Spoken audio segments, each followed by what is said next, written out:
jokes around the chat. I'm always hungry for more. From Pog to LOL, the hype train's full speed. We got riffs, we got laughs. This stream's all that we need. I see the cheers popping up in neon lines. The comedic flow keeps us all aligned.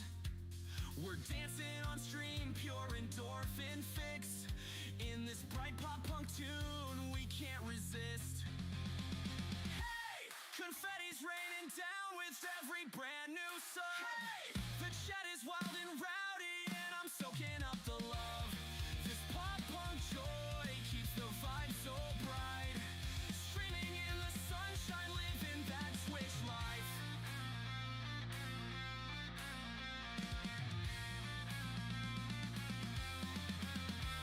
Every sub feels like a fireworks show. Emote spam, face cam glow. We're all together, we're never alone. This channel's become our second home. Hey! Confetti's raining down with every brand new sub. Hey! The chat is wild and rowdy, and I'm soaking up the love. This pop punk joy keeps the vibe so bright. Streaming in the sunshine, living that Twitch life. We raise our hands high, ride the hype Hello? till it ends. Can you hear me? Sun-soaked and glowing, we're chilling with our friends.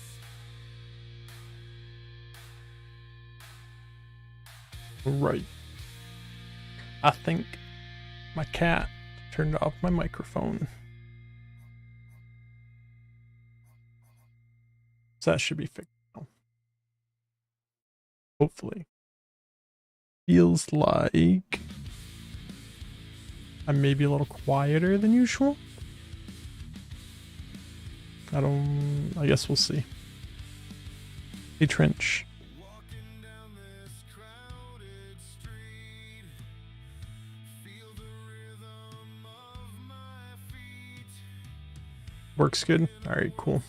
Large and vast, found a place that fits at last. Creative hearts Let's see here. in their art, I feel unbound. Together we make this space where Listen here. I need space. Oh yeah, this was FIFA's thing. Okay. chasing shadows night to day. In the noise I found my voice. In this crowd we've made the choice. I don't know if I have an empty arc, so we're just gonna make a new one. Mental battles fade to dust. We'll call this nodes and things.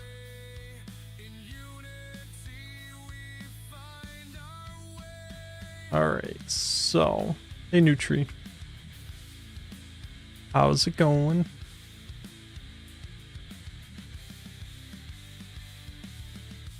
Talking late under the stars. Healing wounds and mending. So I've had a couple people asking about a couple different things throughout the week. So we're gonna do some node overviews of a couple things today. And then we'll get back into Aetheridge later if we have time. Doing okay-ish and yourself? I'm doing alright. I guess okay-ish is good. Better than not okay-ish.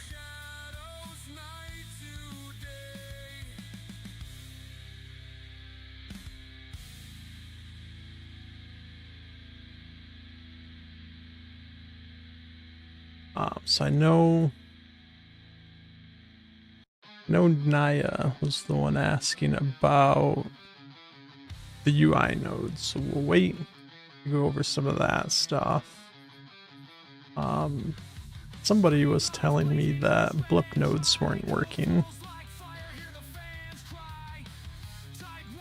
So I want to experiment with that a little bit.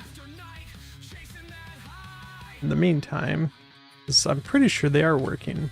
Pretty sure I'm using them quite a few places, but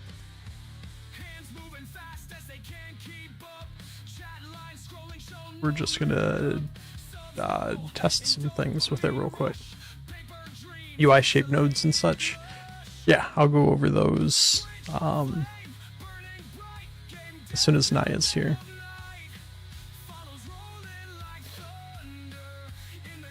I'm gonna put a couple different AIs down. Hey, Nestor. How's it going? Lines of code shaping worlds unseen. Pixels born from fever dreams. Control-less keeps the heart alive. Every line makes the screen thrive. Eyes flicker in the low light. Reflections of a digital right.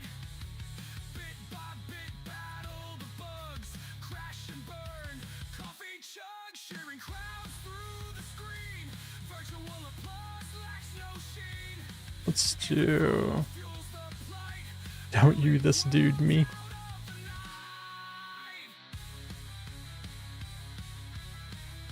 Alright. So we got 2 blips. One as player enemy, one as player friendly. I don't know. What I do think is if I remember correctly, it's like auto show on start, I don't think works very well. Solve the problem with the marble. What problem did you have?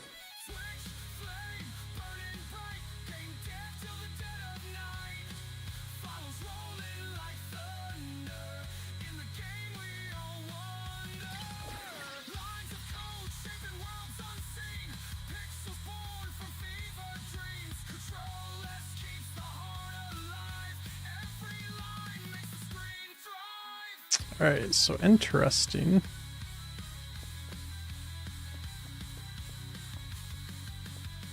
This node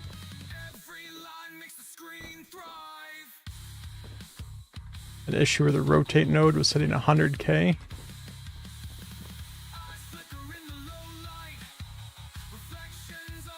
No, that's just the normal blip. That's not the actual blip node. Okay. So yeah, it's not showing for anybody. Right there.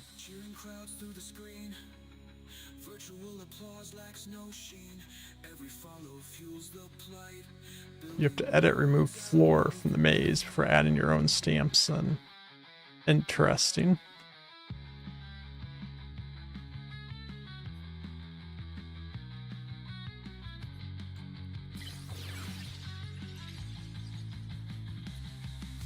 Twitch, flame, burning bright, game dev till the dead of night. Follows rolling like thunder. In the game we all wander.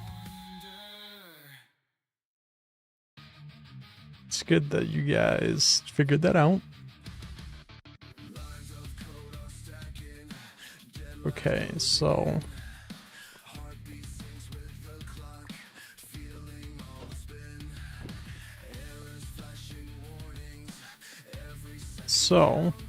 are blip nodes not working?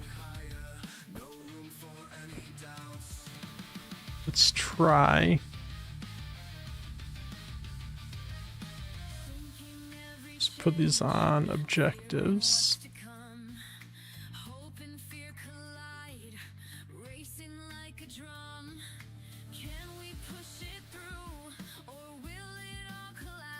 So that one's working. Hey, Naya. But this one's not working. It shows up at the start, and then it disappears.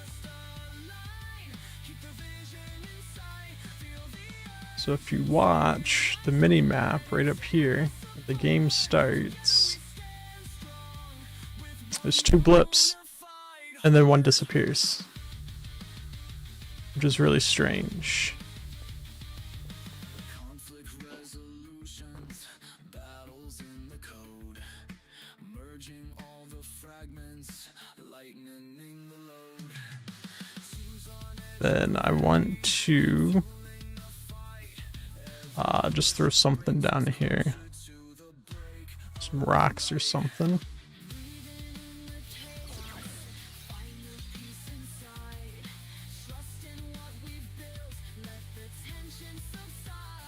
Let's do, I don't know.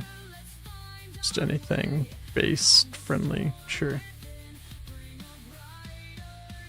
I think it's related to what it's pointing at. So yeah, that blip stays. This one on this guy does not stay. The difference is this is a like AI mob, whereas that one is not. Right? Like this one actually, look, now that he's attacking me, the blip's there.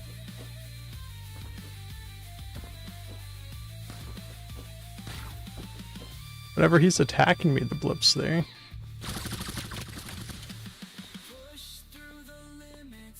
Interesting. Interesting. And then it was also mentioned that it didn't work with groups. So let's disconnect that. Let's make this a group. Then reference the group with this. And see if that works. Oh, that still works. So it looks like it's just an issue on the AI guy, but as soon as he starts shooting me, his blip comes back.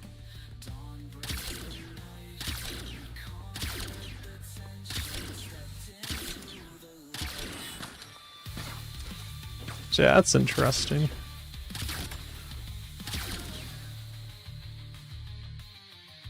But overall, I think the blip nodes work just fine. I don't think there's anything special with that. This is a little weird.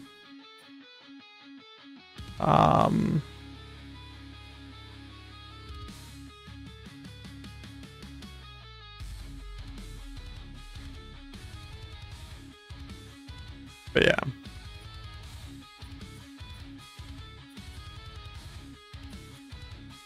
I think most of the enemies show up on the minimap anyways without a blip. So at least I know they do in Hideout Holdout, and I don't have any blips on them. Did I delete my spawn point, or am I just blind and can't see it?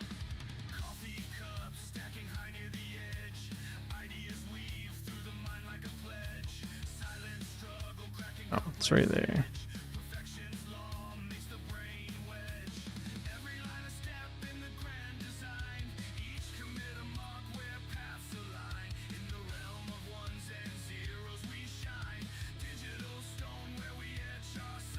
Alright. So UI nodes.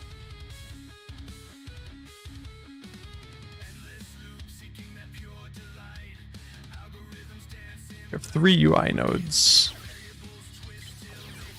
to work with. We have simple shapes, simple text, and simple thumbnails. And as far as what they do, is pretty much what they say. This one puts a shape, which is a rectangle or a circle.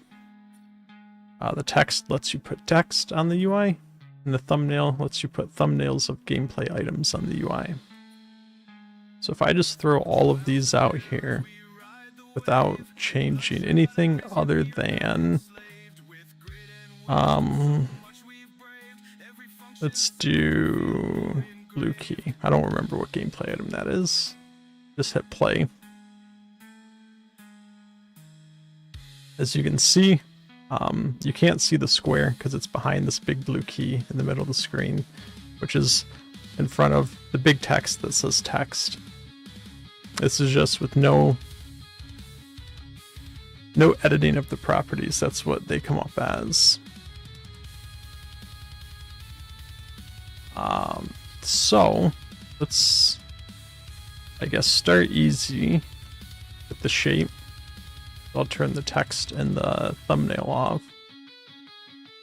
We'll just go through how everything works here.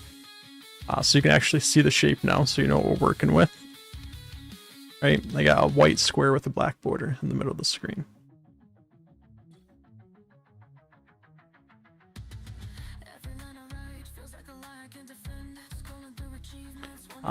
So the main settings here, color, to the background color of the square. We'll set that to blue. Opacity is whether you can see through it or not, and how much you can see through it. Border color, color of the border. If you don't want a border, you can just change the border thickness to 0 and there will be no border. Then if you want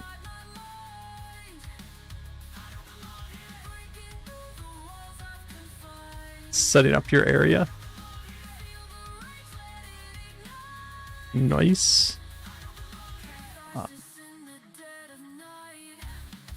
All right, so we changed, made it blue, we took away the border. It's just a blue square with no border now.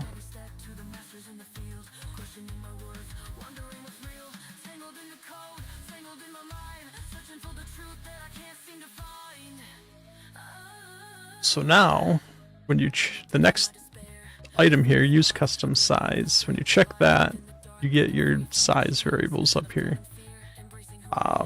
So if we just make this like 500 by 500 instead of 100 by 100,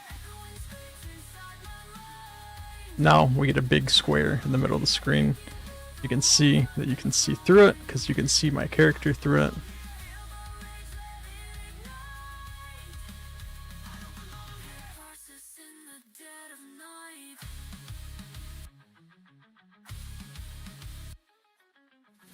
And then the last parts down here is all about positioning. So let's make this a little bit smaller. We'll do 200 by 200, so it's not as big. We'll work with the alignments. So the horizontal alignment, actually, I can do this. All right, so the horizontal alignment is this axis, right? So left aligned, center aligned, right aligned. And fill, we'll just fill the entire space.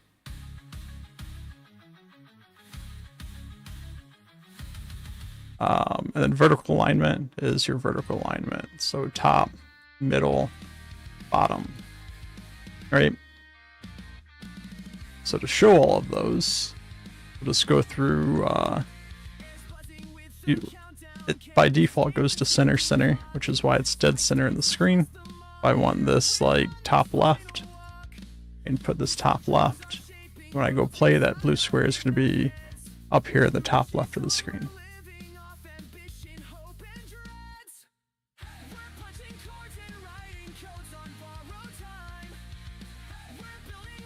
Same thing if I do bottom right. Now it'll be over there on the bottom right corner behind my music.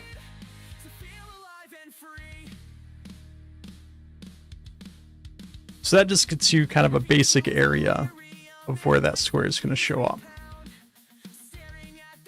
And that's where the padding comes in.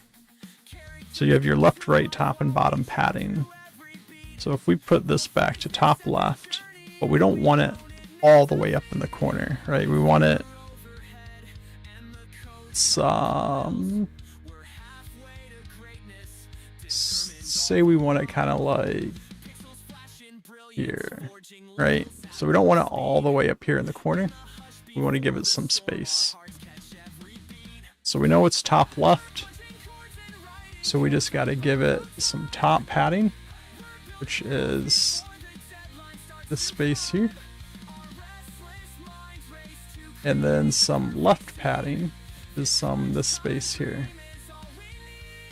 So if we set both of those top padding to say 100, left padding 100. Play that. You can see the squares actually surprisingly almost perfectly in the square that we drew.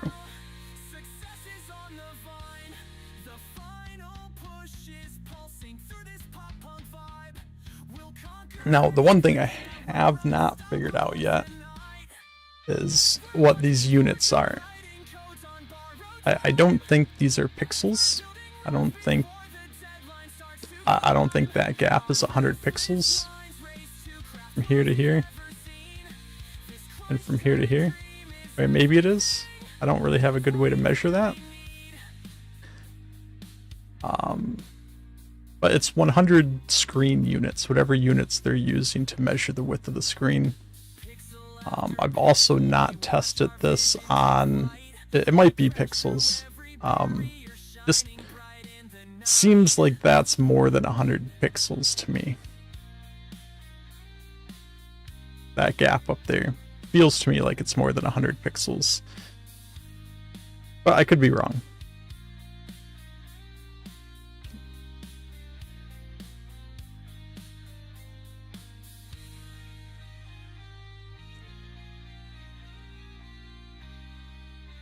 Whatever that, I don't know how well this scales on different resolutions either. I actually haven't tested it, which is another thing why it might not be pixels. It might be some kind of like relative unit that scales based on screen size. So if I was at, I think I'm at 2K resolution here. I think if, I was at 1080p resolution, 100 pixels would be way down here, way over here, which it probably isn't. It's probably still a similar positioning. So I don't know how they've worked out that UI scaling. I haven't really gotten to play around with different resolutions and all that to fully understand that yet.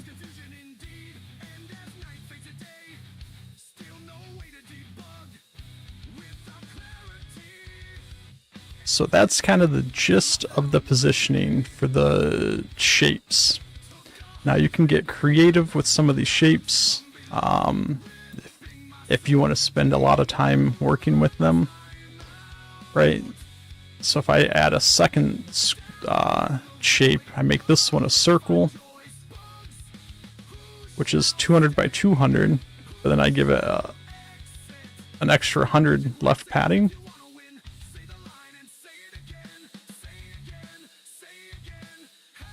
I can create kind of a rounded edge shape, right? It's not perfect.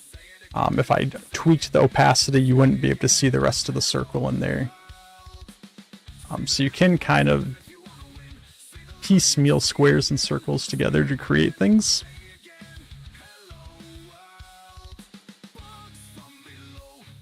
And then on top of that, yeah, the borders are really weird. So I'll do some border stuff here shortly. So if I make these drastically different colors, you can see that the red is behind the blue.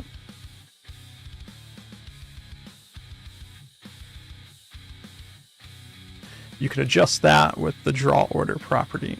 So the draw order, which is down here, draw order, if I'm not mistaken, it starts 0 is the topmost thing. So that's like the very top, and then the draw order goes back in layers.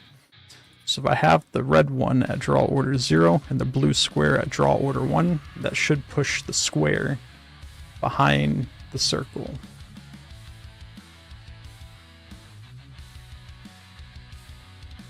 And I don't know if there's a maximum level to that draw order. I think I've only ever gone up to like draw order 3 or 4 for the most I've had to do to layer things. But that's what the draw order is. 0's the frontmost thing, and then every one back is like the layer behind the front. So then borders. So borders, I'm going to set both of these to 0.01. I've noticed that borders work okay the smaller the number. Alright, so 0.01 gives a decent border on those. But like Trench just brought up, the bigger the border is, the more it behaves differently. Okay, so if I make it 0.1 instead,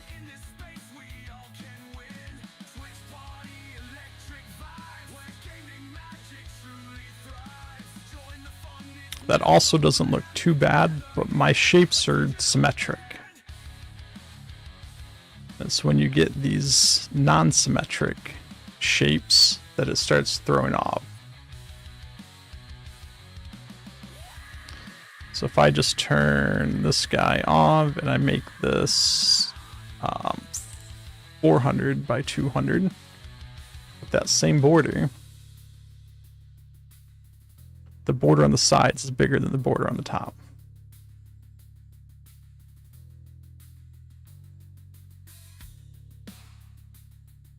So probably by some weird thing, the border width scales based on the size of the thing.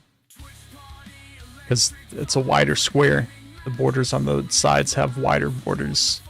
Why it does that, I don't know. That feels like probably a bug to me. It probably shouldn't do that. Your border should be consistent, but it's not. It scales with the size of the whatever the thing is that you're working with.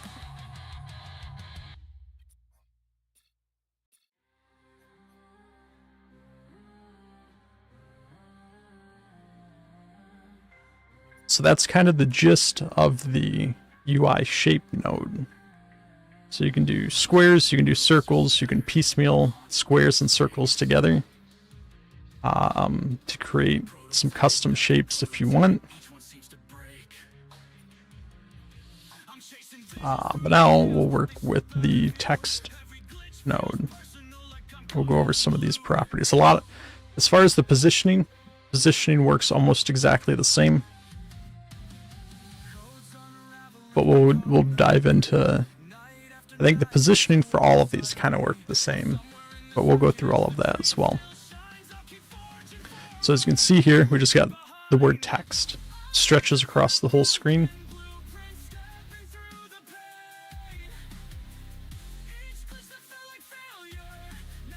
Within the text node, you can pick a font. They have a handful of different fonts that you can use. The text that you want it to say. The color that you want that text to be. And a font size. So we're going to keep the font size at 26 for right now. So you'll see I just changed the font color to black. It says High Stream now.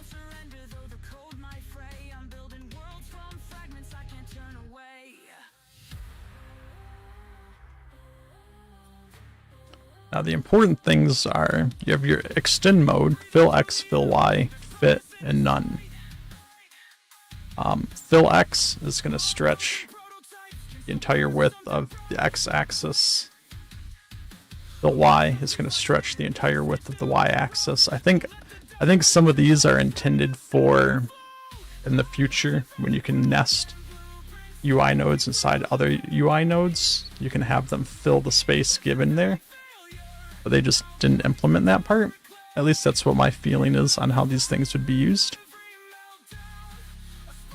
So now my text runs off the screen because it's stretched to the Y, which makes it wider than what the screen is.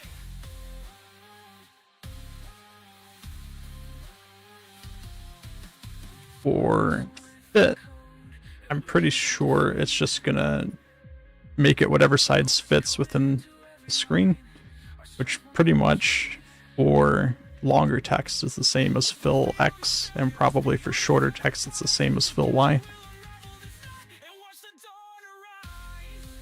most things that I use UI for, I put this to none. When you put it to none, it just goes whatever the font size you have set, which I think was 26.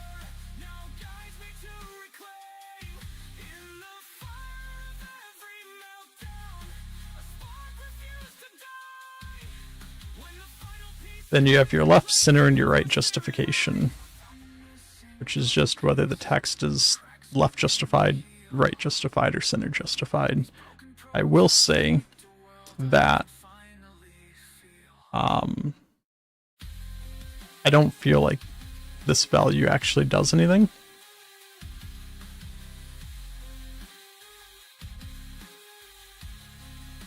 And we'll go over why I feel that's the case here shortly. Positioning works exactly the same as the shape. So I have the square that's top left, and then I have 100 and 100 padding. If I give this top left with 100 left padding and 100 top padding, that's going to put it pretty much right in our box in the top left corner. Right at the top section of our box. It's behind the border.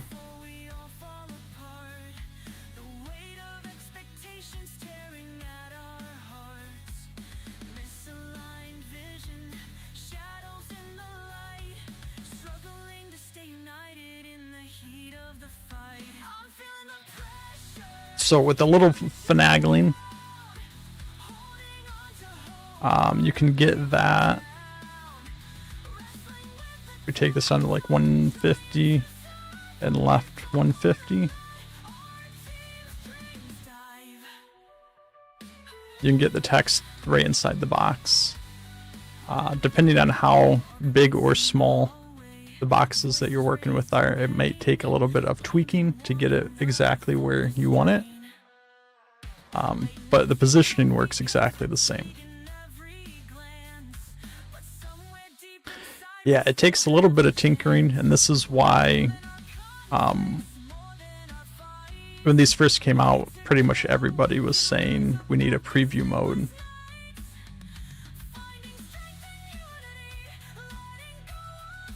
So having some way to preview this here in the builder instead of having to go into play mode every time to see where it's at would be really nice. If you really want to, I suppose you could sit here and math all this out. You know, if you have a square here and this is 100 padding and this is 100 padding, and you want your text to start right here, which is like 25, then your text padding needs to be 125, and then this is like 50, so it needs to be like, you could draw it all out and kind of math it out, but that's too much work for me. I just tinker with it until it's the way I like it.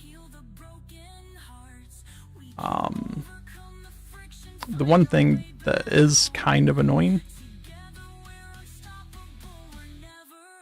is, you know, I did mention these justifications I don't think work. So if I right justify this text, you'll notice that it didn't change anything with where it's at. It's in the same spot up there. And I guess what I would have imagined that this does is to give a little bit clearer of a picture. I'm going to put this text and the shape in the center. We're going to do 0 padding and 0 padding. Alright, so if I do that, everything should just be in the center. Box should be in the center, text should be in the center. If I want my text to be on the left side of this box, I would put some right padding. Right? We'll say 50 units of right padding. And that moves our text over to where it starts right about there. Right?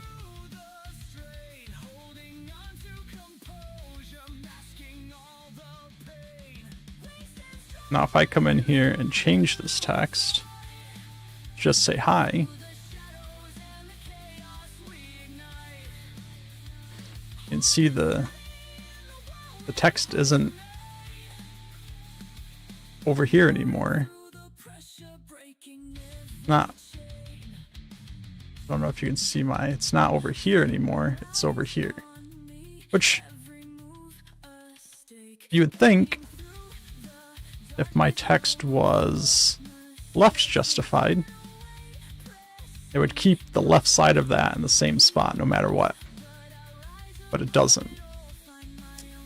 To me, this is a big problem, because if I have dynamic text, it's going to move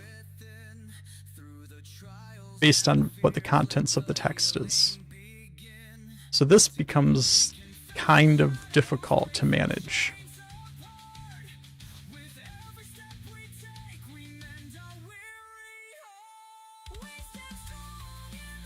It would make sense to me if my text is left justified, then my padding, whatever my padding is, should be based on the left justification of that text. So if I have my padding as 50, no matter what my text is, it should start 50 pixels or whatever it is to the left of whatever its alignment point is. And no matter how long the text is, it should just go up this way, is what makes sense to me. But that's definitely not the way that it works.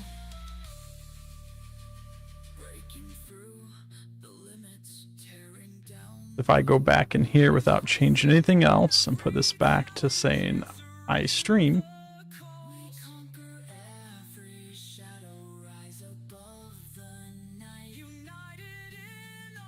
you can see now it's back over by this line, not in here where it was before. Experiment day, so we can get some sense of guidelines. 32 characters before text gets weird. There's definitely some weird things. A lot of this happens depending on how your positioning is. So some of the things I've done to fix this is it's a little crazy to have to do this, but if you keep your text horizontal alignment to the left, then your left padding is always going to be the start of the text. Because it's left aligned, then you're just moving it over. But if it's right aligned, and you try to move it to the left, it's always going to be the end of the text, which means the width of your text is it's not going to start at the same place. So it's really annoying how it's implemented right now. Hopefully it gets fixed at some point.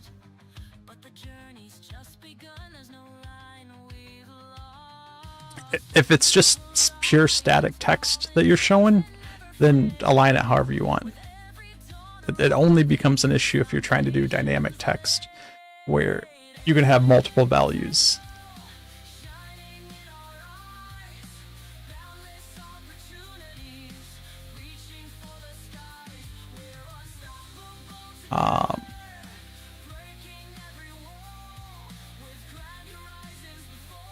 So then the last thing that we have here, if you guys have any questions about specifically anything, how it works here as well, feel free to ask.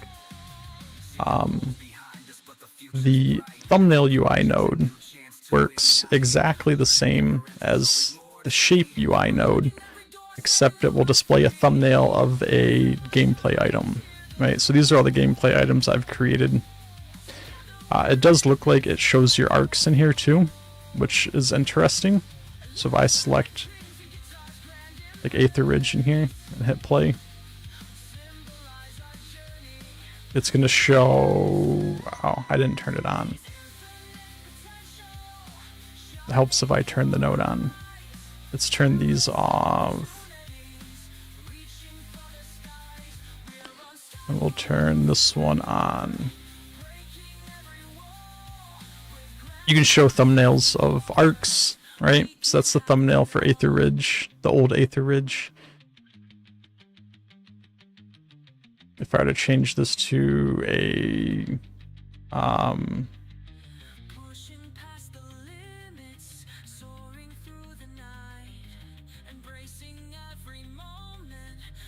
I don't know. Really anything. Just like the shape node, you have the custom size, so you can constrain its size.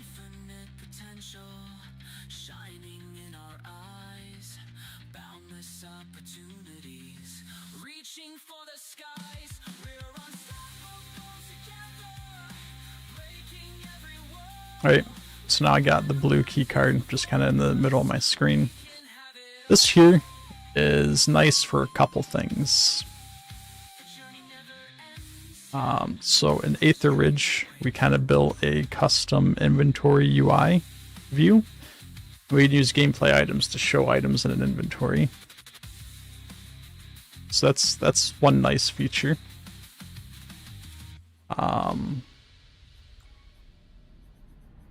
But what else that we've done? I don't think I have it as a stamp yet. I actually don't think I can make it as a stamp because you can't stamp gameplay items.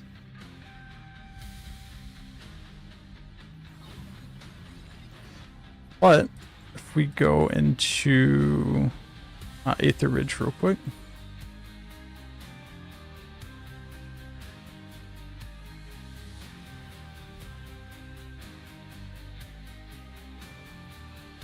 I just go right into plane.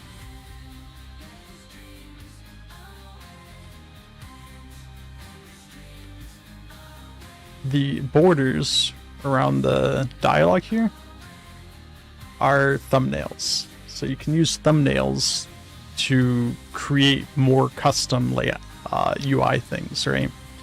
So this is just a shape UI with text in the middle of it, and then the thumbnail nodes on the corners.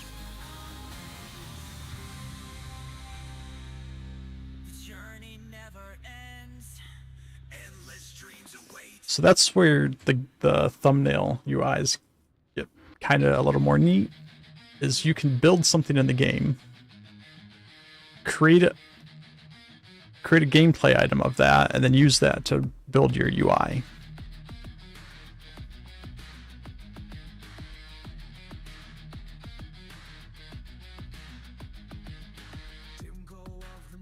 And if you want it like all more fancy dialogue, you could build a whole dialogue thing out of assets in the game, create a gameplay item out of it, and then just throw the thumbnail of it out there. You just have to make sure. See, that's this stuff here. No, you won't actually see it here. Where is... I think this is what I'm using for the inventory stuff. You just have to make sure that when you take your screenshot, you get it as much filling that box as you can. To have the best results when you're trying to place as things as the UI. It just takes a little bit of time. I don't want to edit this one and accidentally screw it up, but just trying to get your screenshot of a gameplay item as straight on and as flat filling the screen as you can. It makes it a lot easier to work with when you're trying to do UI stuff. Can I do the timer UI and the timer? Yes, we can do that too.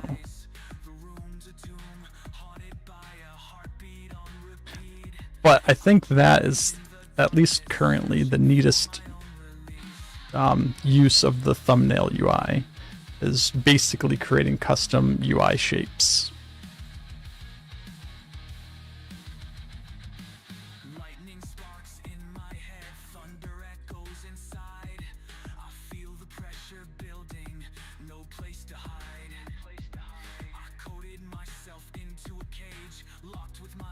You want to do like Mike did and get faces showing up when people are talking? Did he actually do that? I thought I saw pictures, but I wasn't sure if that was actually in the game or if it was just like edited together as something that they wanted to do. Alright. I mean, I suppose if you took like a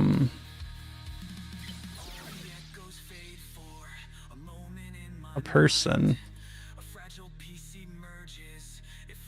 make them a gameplay item,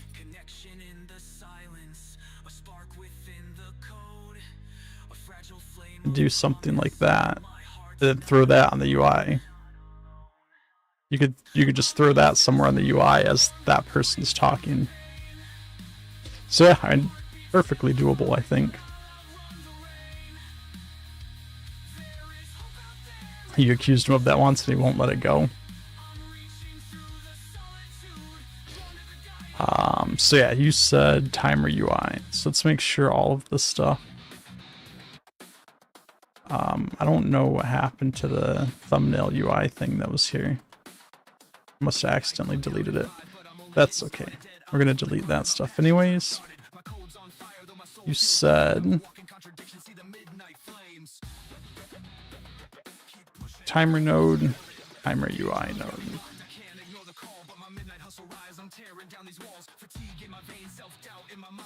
Alright, so timer UI, you have a couple templates based on how you want it to look.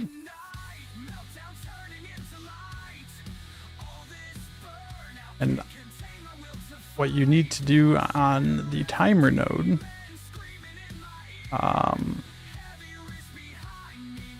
is you either need to connect the remaining time or the elapsed time depending on which value you want displayed.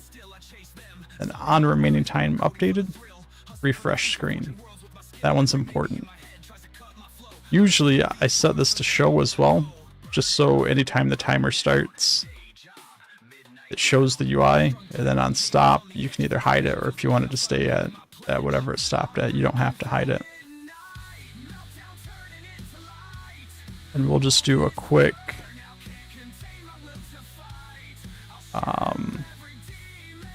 floor here with a trigger node or a trigger volume.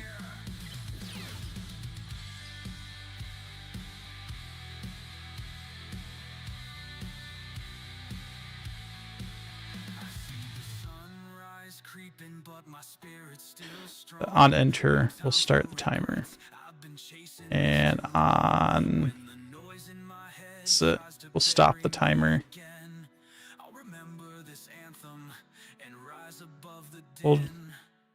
On exit, we'll pause the timer.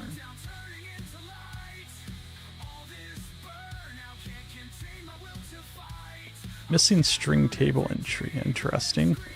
But yeah, when I walk in there, it's I went to 1. I didn't set a time on the timer, so it's probably only going to 1. Put this to 60 instead.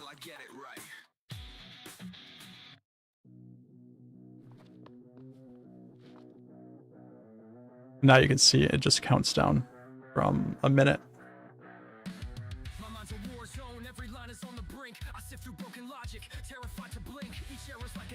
If I walk off of it, it stops.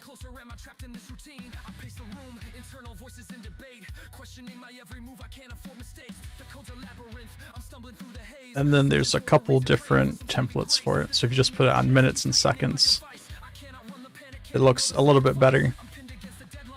Since I'm not going as high as an hour, I don't need that level of time tracking, so that fits in the UI a little bit better. And then the round end one, if I'm not mistaken, is much bigger. Yeah.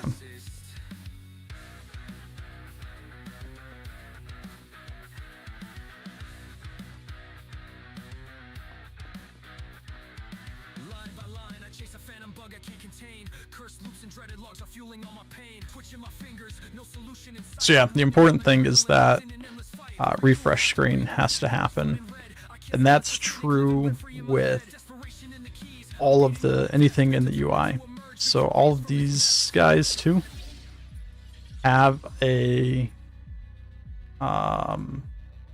update that if you change any value on here with variables or whatever in game, you have to call this update or else it won't reflect on the UI. Refuses to give in.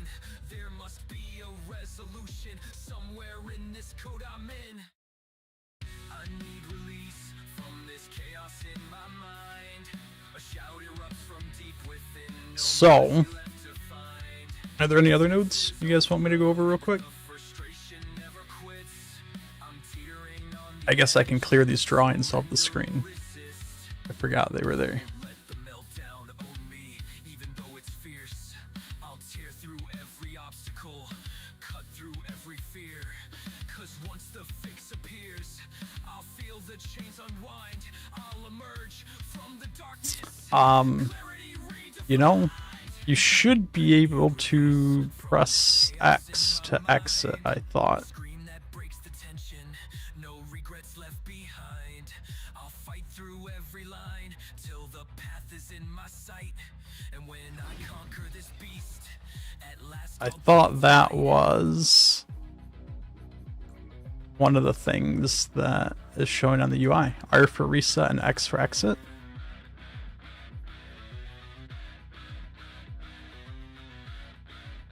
Is the timer the same as for best time? is found and I'm finally alive. I think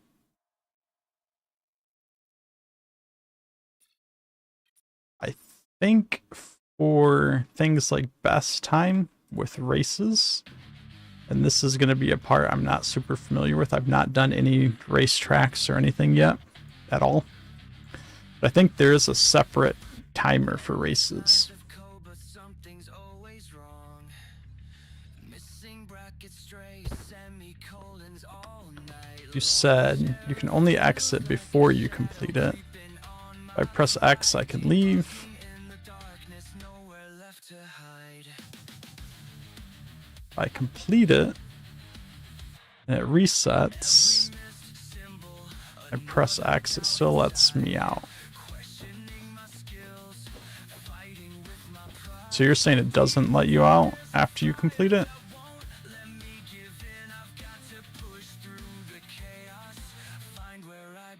I can,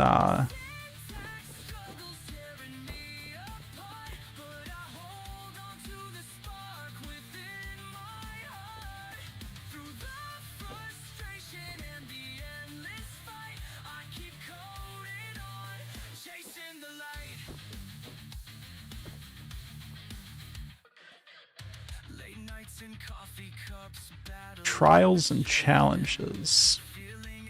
So I know there are I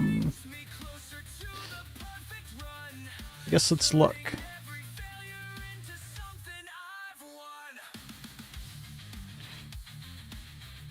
What do we have? Race template, race gate, no logic. Race gate, create a race track, race node, on player completed race, get player race info node.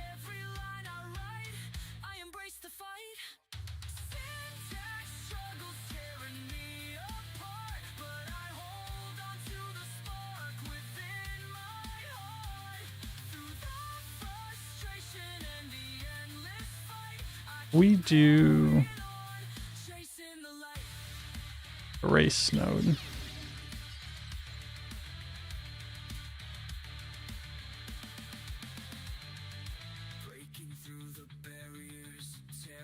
So I imagine the times for races are tracked inside this node somehow, if it's showing the time differential and whatnot.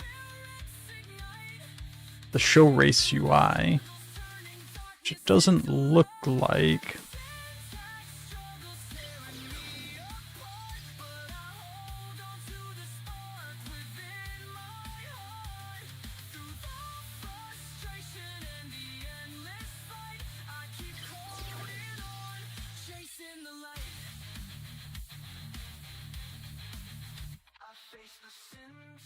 Struggles now, I see the dawn with every line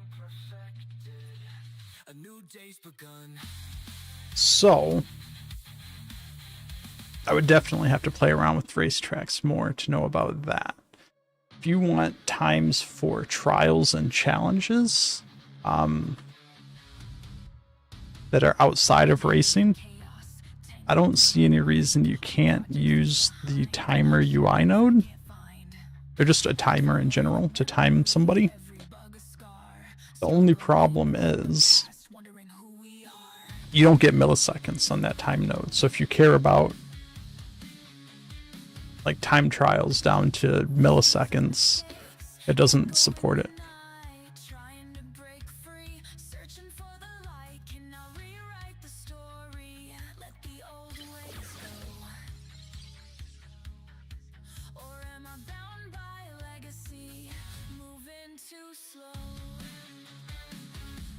I guess we can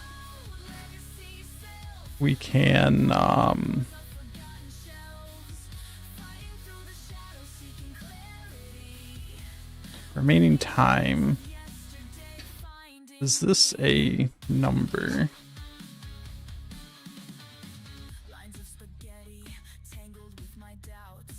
Or is this a time? It does connect to the number to string. Alright, let me go back to my other arc real quick. I'm curious if the actual time shows milliseconds and just the timer UI node doesn't display that low, or if you just don't have them all together. So let's go find that out.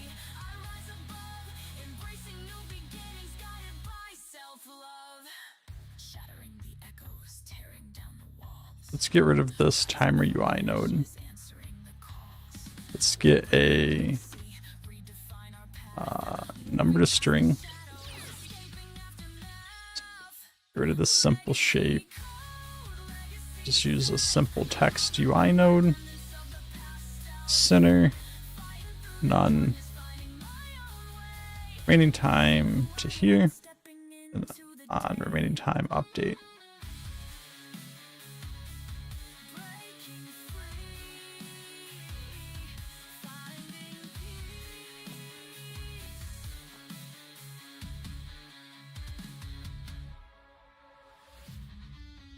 Yeah, so that only shows seconds. So you can't get any more specific than seconds with the timer UI node, I don't think. Now,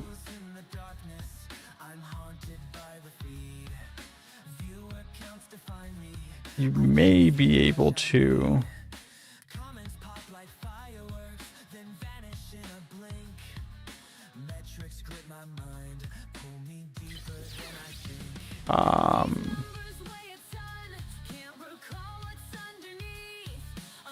maybe with like a repeat node.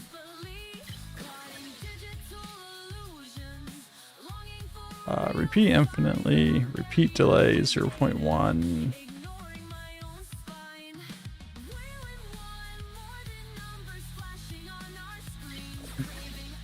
Possibly create our own timer, which is what I'm going to try here.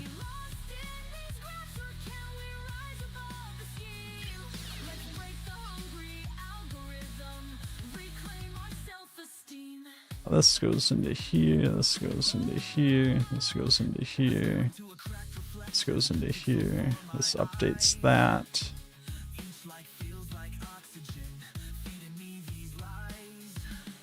I walk into here, start this.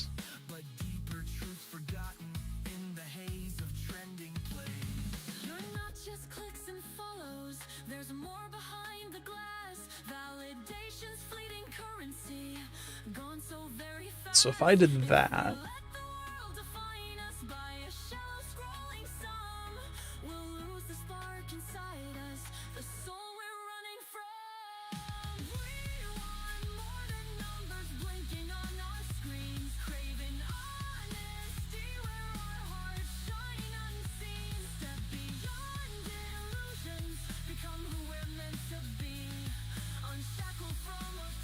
let's Authenticity.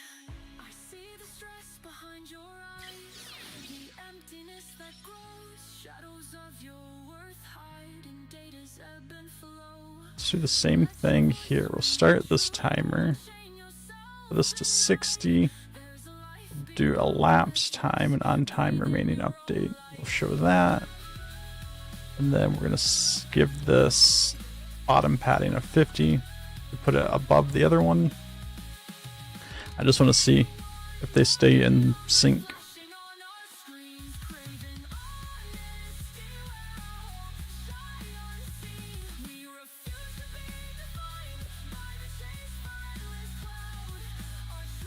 No, the manual one's fallen behind. Let it all pour out.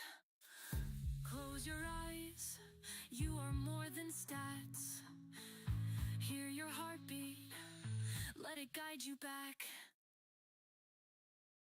Alright, it's also counting by 0.2 instead of 0.1, which is interesting.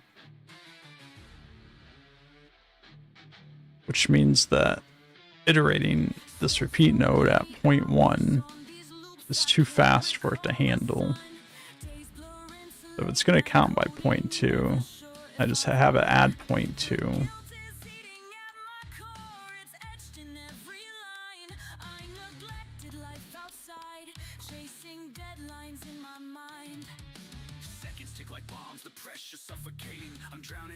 Well, that was interesting. I saw the delay one lag for a second. It just did again.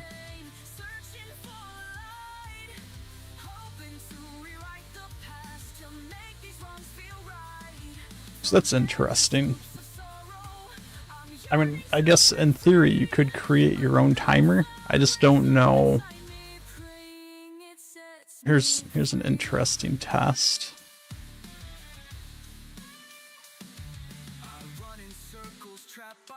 If it stays consistent within itself, it might not be too terrible. It might not be 100% accurate to real time, but if it's at least consistent, it would be consistently enough to time people, or to time some kind of trial.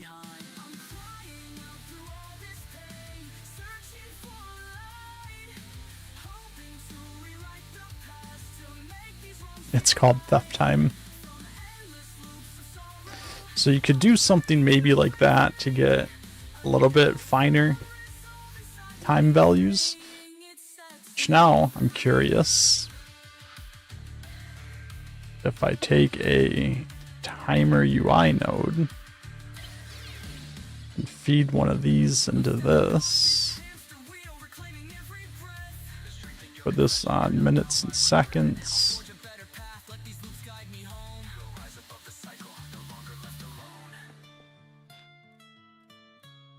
It does show in the timer UI, but it doesn't show the milliseconds up there. I'm crying out through all this pain, searching for light, hoping to rewrite the past to make these wrongs feel right. From endless loops of sorrow, I'm finally breaking free. A newfound resolve inside me. I don't think I can go any quicker than 0.1. Yeah, it won't let me go any smaller than that. The repeat.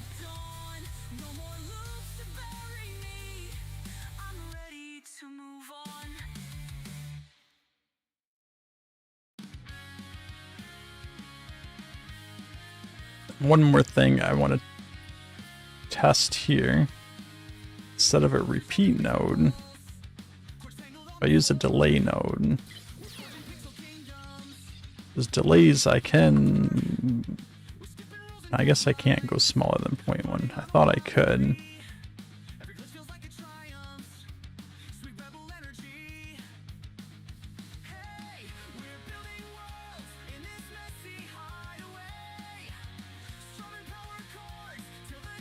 This should move it down, so the bottom one should be the delay one.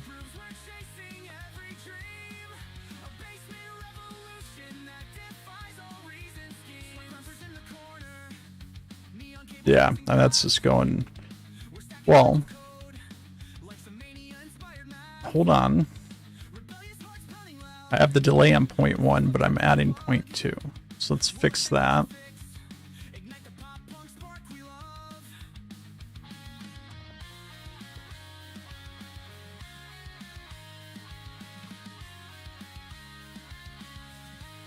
Yeah, so that one's not consistent with the other two. Chasing every quake, frantic test players losing it. That's the risk we'll take. Crank the volume up. Let's watch the code explode. This sweet rebellion leaves us nowhere else to go. Hey, we're building worlds in this messy highway. Strumming power chords till the chaos lights our way. So I would say, based on that, if you wanted to try to time something at a more granular level, you could do something like this. It doesn't match the timer time exactly, but it does seem consistent amongst itself, so it's always going to give you a consistent time. But even still, you can only get to, what is that?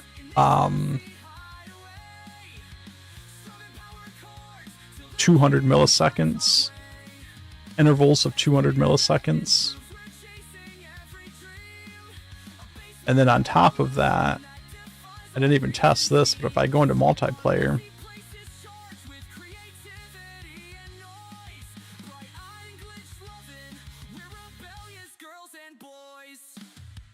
so we're all looking for this. As a player begins and scoreboard, will it know that they were here before the other player?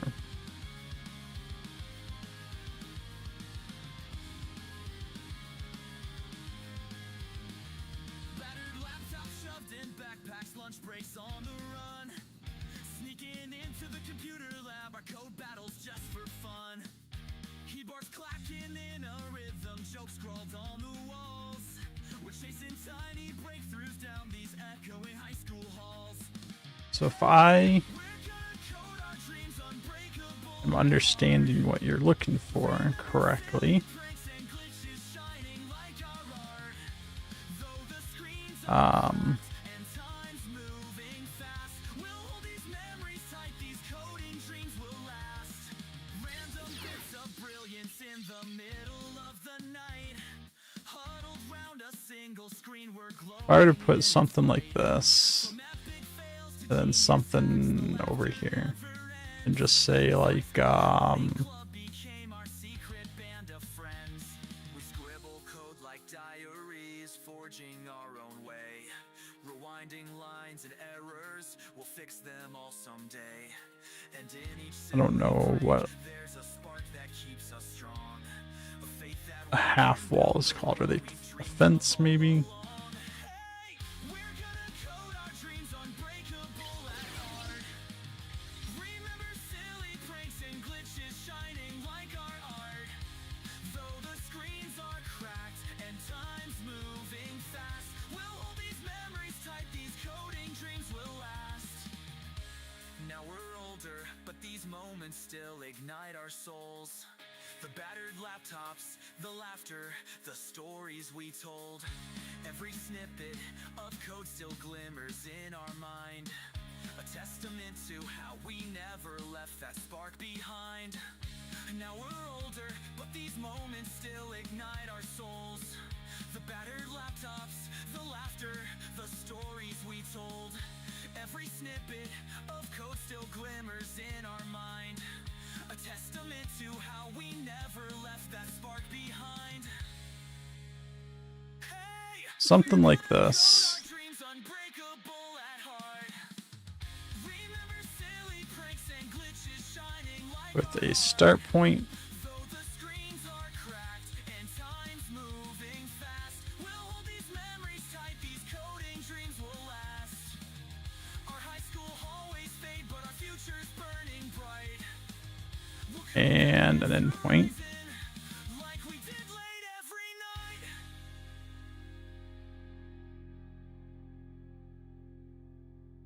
If I took something like this,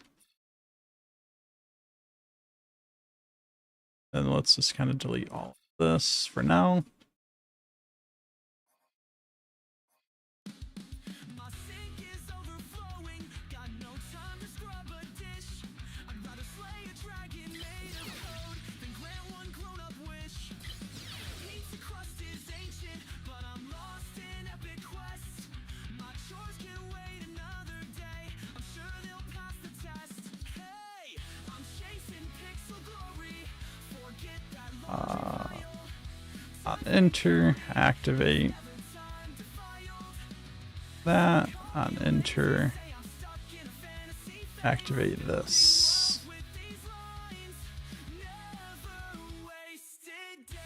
Then let's take and put this at the center top and something like this.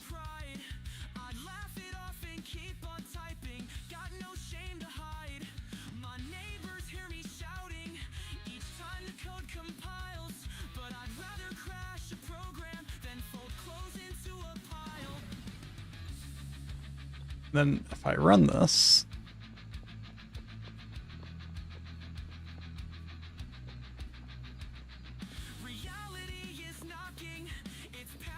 took me 7 seconds to run that exactly.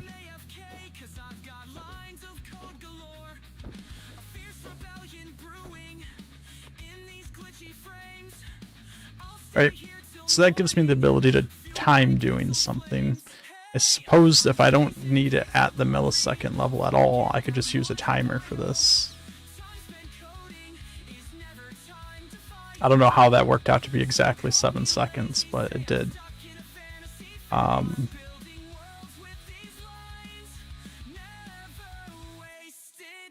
Then you said a player's best time. Mop the floor?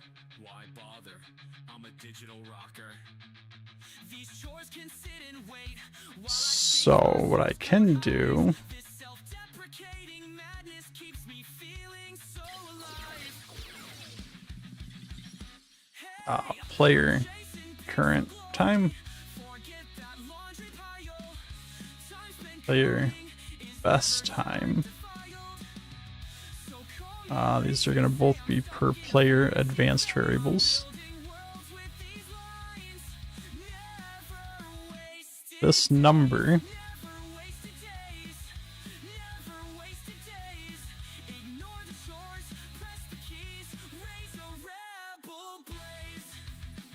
we're going to end up changing this to be like so.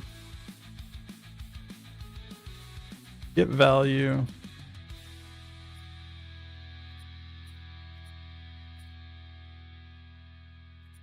Update value.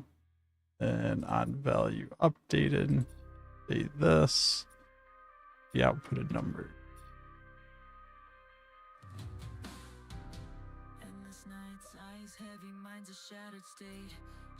We need the, I think we need the player ID. Get player ID.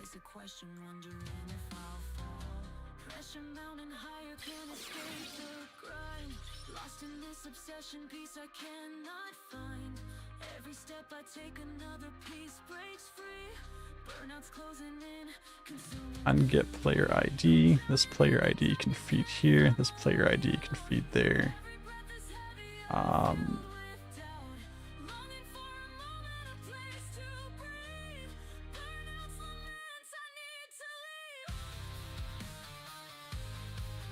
Then on finish,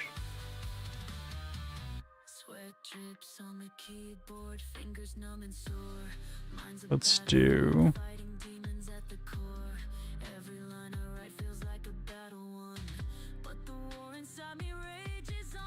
need this get player ID node again.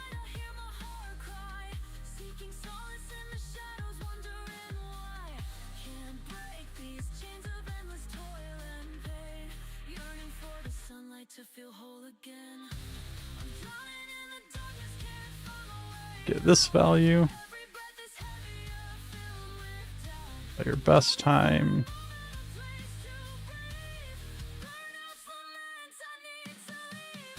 Get this value. We'll do less than.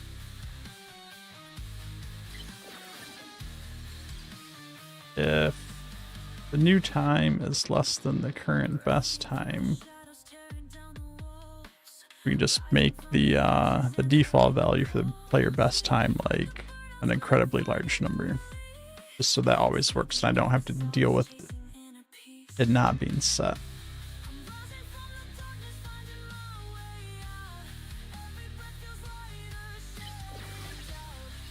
This is true.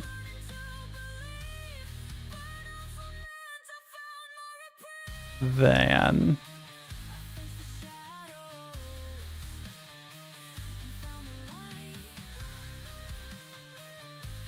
update that value. And then what I can do is I can come out here.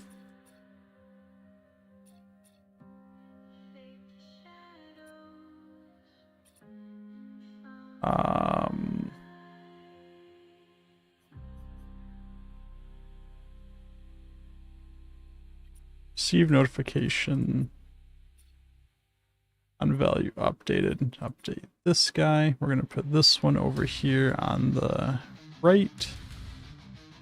No, that's the wrong spot. We're going to put this on the right center.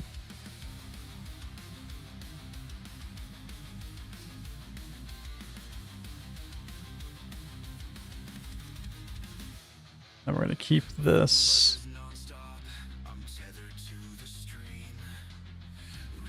best time.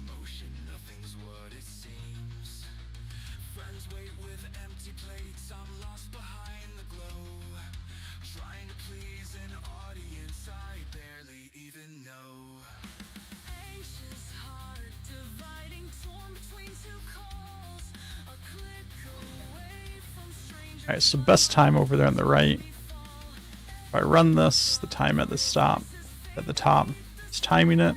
I'm walking it right now, so it's slow.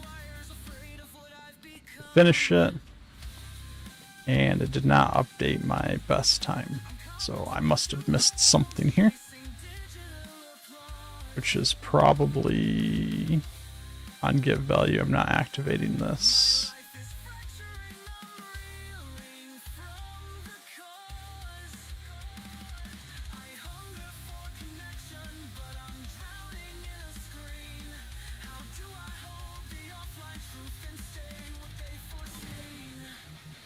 So let's do that again.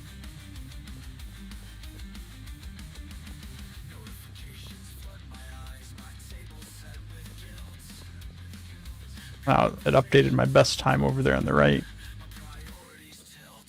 If I come back and rerun it.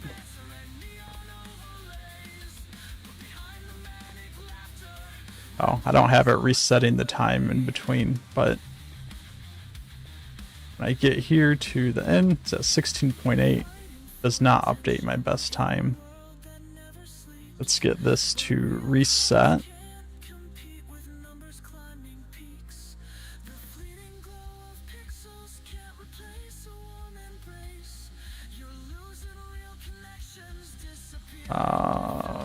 Number.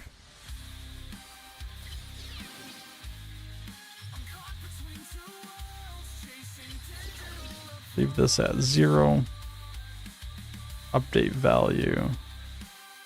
Activate this for this player. Then on value updated, start counting.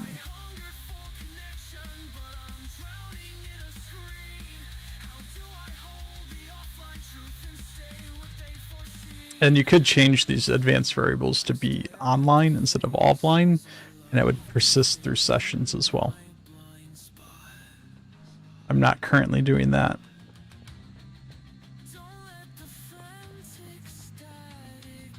All right, 8.4. I come back over here.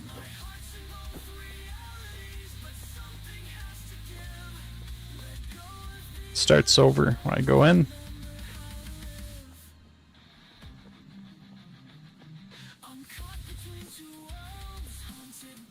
8.6, so I was slower that time. I didn't update my best time.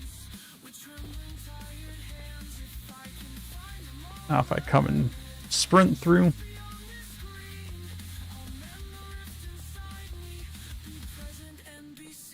"7 seconds" updates the best time.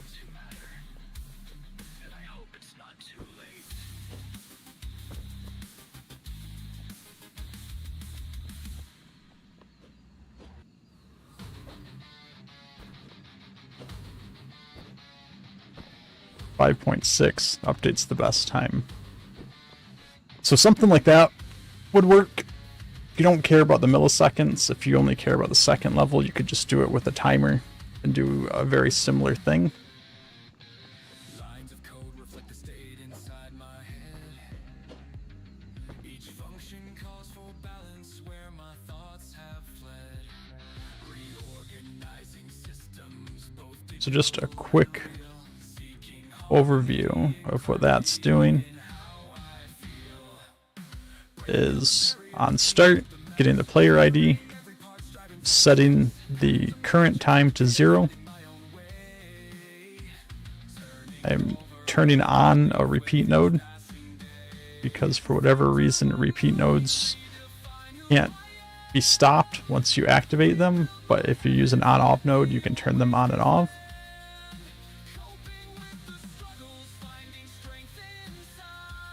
Then every 0.2 seconds, I'm just getting the player's current time, adding 0.2 to it, updating it, and displaying it on the UI.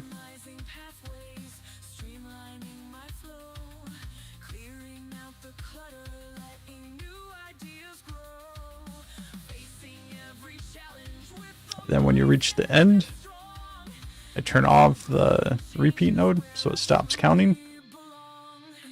Get the player ID, get the player's current time, get the player's best time. If the current time is less than the best time, I update the best time to the current time.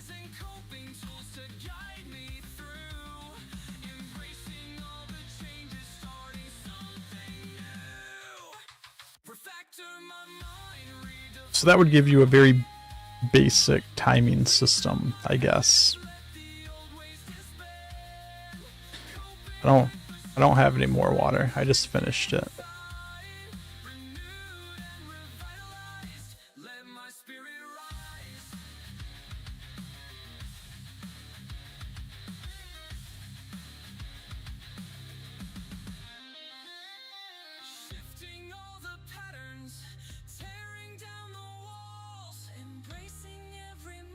I just clean this up a little bit.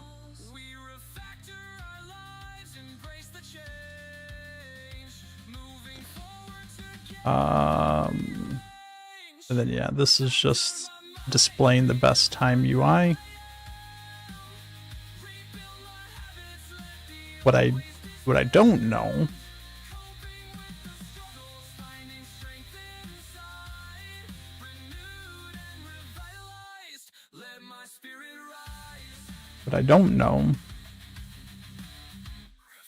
is how well that would work in like a multiplayer environment. So did you guys want that to work in multiplayer as well? Because the problem with the multiplayer, it will track the time per player. It will track the best time per player, but the UI things aren't going to be very accurate. The UI is going to show whoever the last person to run it is. And I'm not really sure what it's going to do if two people were to try to run it at the same time.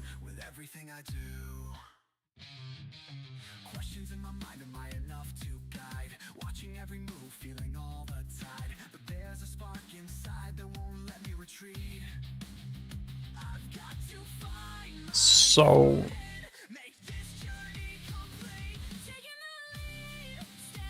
like you can fix that.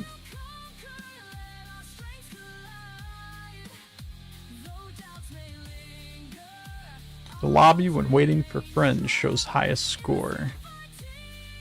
In game, I think personal time or who is kind of cool beans.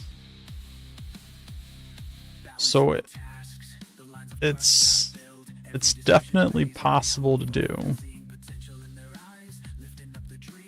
Because we're doing a very similar thing in hideout holdout. Let's go over there real quick.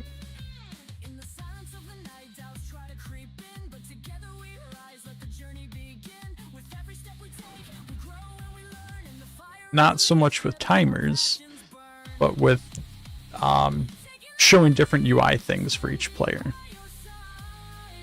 Which showing the different timers for each player would kind of follow along the same thing.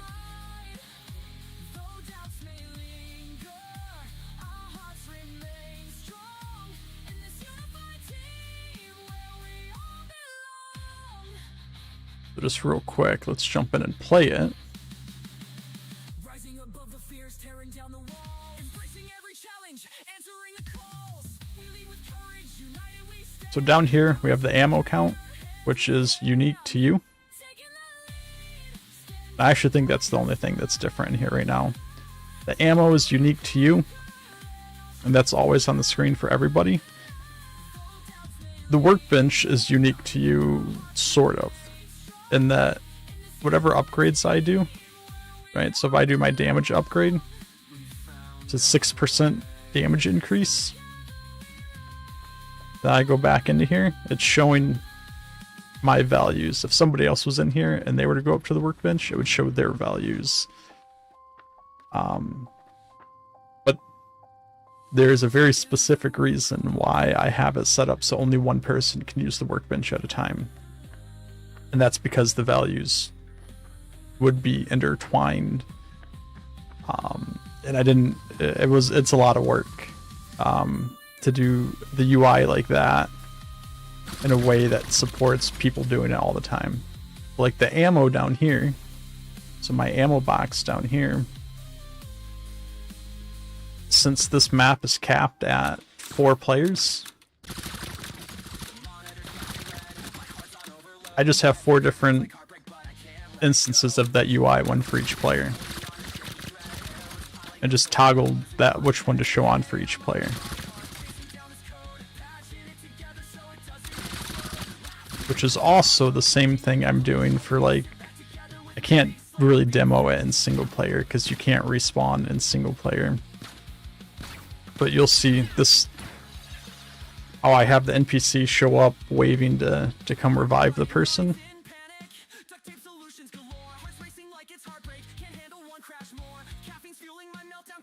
So that logic is also just repeated 4 times in the arc, so it can be 1 for each player. So if we go look at this stuff, I just need to jump in a group here so I don't break everything. But yeah, so as you can see, this is kind of a mess down here. But like, this is all of the respawn logic. And it's just duplicated 4 times down here. This was actually created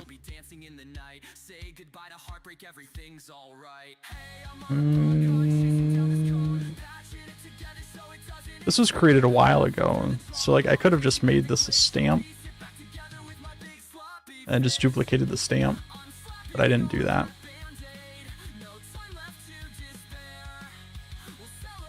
But you could definitely do a similar thing. So like this here is the ammo for each player, I believe.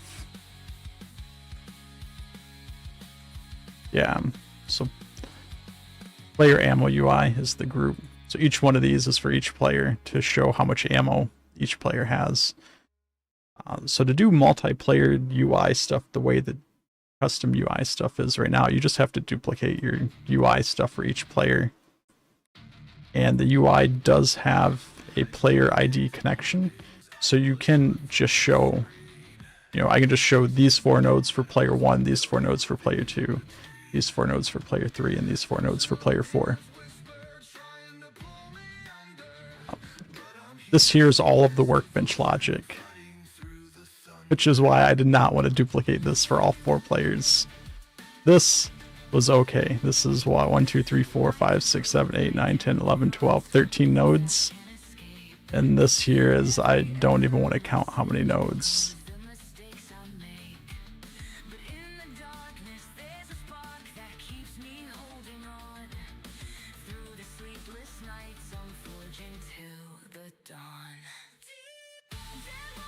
Although hopefully stuff like this will get easier over time.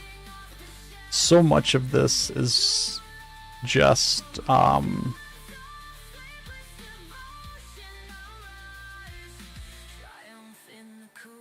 changing colors or what thing you're selecting, or whether or not you have enough money to buy things.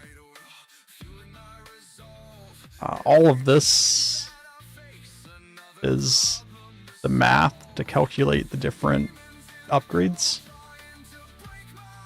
So all of the upgrades are just mathed out.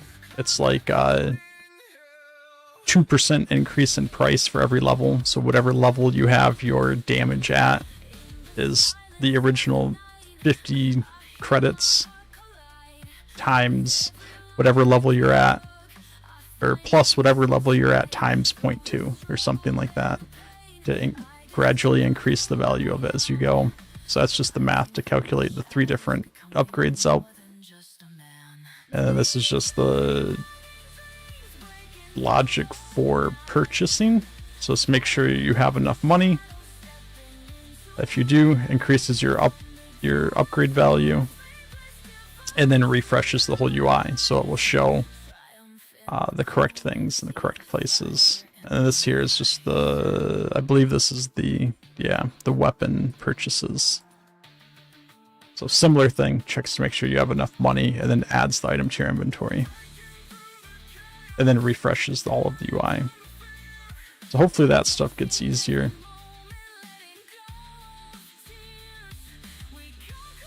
I think a lot of it will probably get cleaned up with the macro node. So much of this is just repeated logic, just for different things.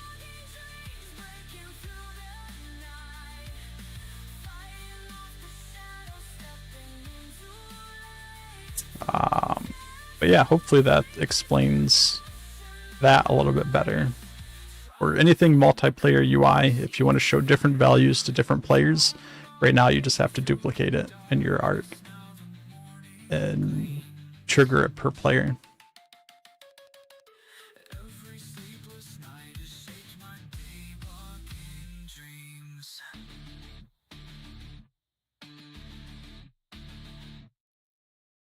I'm glaring at the screen again. Every line's a threat. Compile errors mock me. I haven't won them yet. My heart's pounding like a drum. Frustration on repeat. I'd slam my keyboard through the floor if that would bring relief. Do want to take a look. I know you guys mentioned this at the beginning, and then Nestor posted it in Discord. Something about if you add stamps to the base maze, it blows up the performance impact.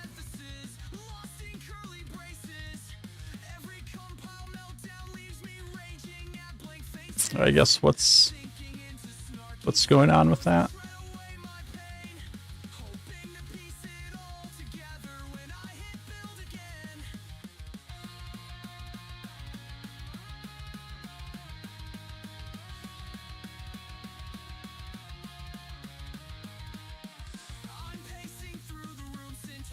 Yeah, I mean, I'm curious what's going on, what people are adding that's causing it to blow up.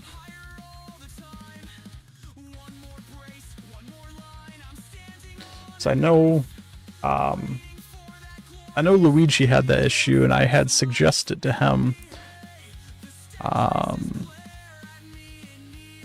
to put as much of the logic of anything you're doing outside of the play area. So this play area group is what rotates. This whole group is what rotates on the X and Y axis, or whatever axis it is, to make the level move. So anything you put in this group is also going to rotate. Most likely base assets are fine, but I know that like if I put audio in here, like I could see things where like audio has to be recalculated every time it rotates, so that kind of would blow up a rotation. Here's the platform with static props.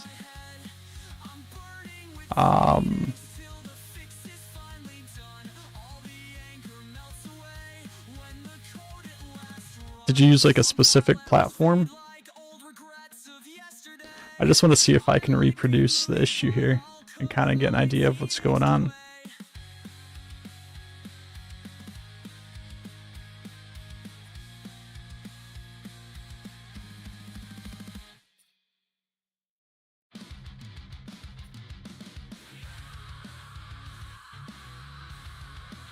Is adding these.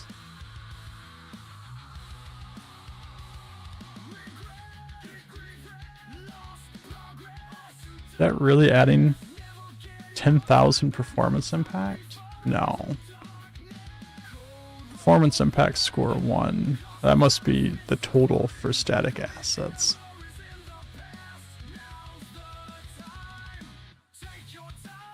Floor.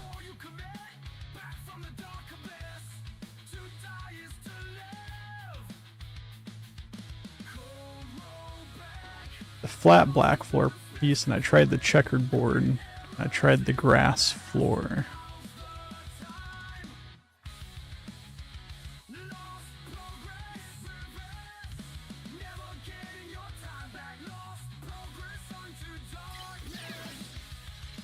This grass one?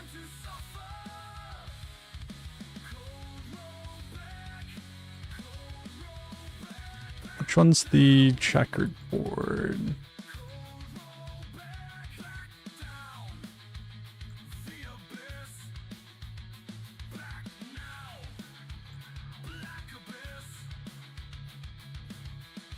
I wonder if it's very specific assets that just don't like being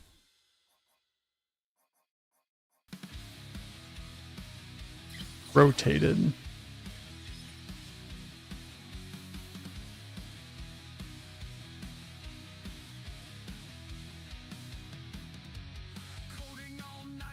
So you added this floor, and this spiked up your performance impact.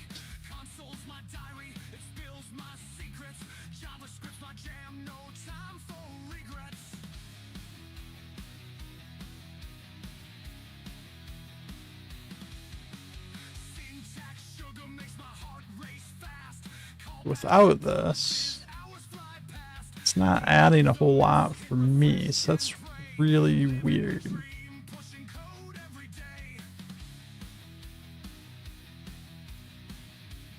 So I wonder if... I wonder if performance impact is calculated differently for different people based on your computer hardware.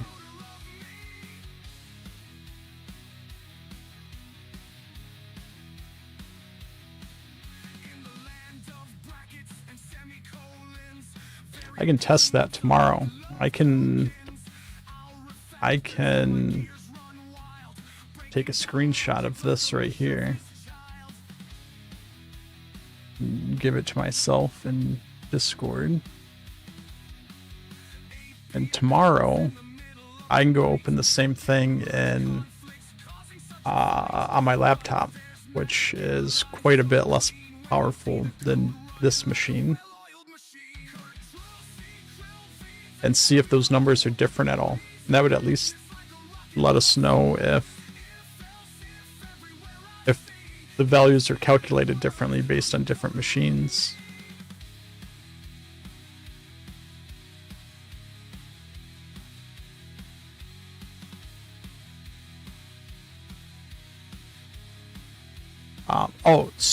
So I will say,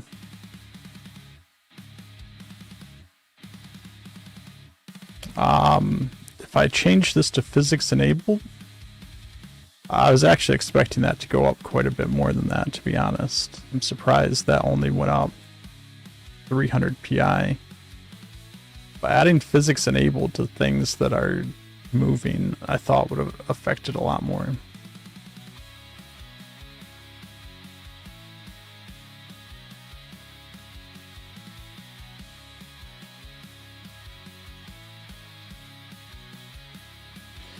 So that's really strange. I can definitely test that tomorrow.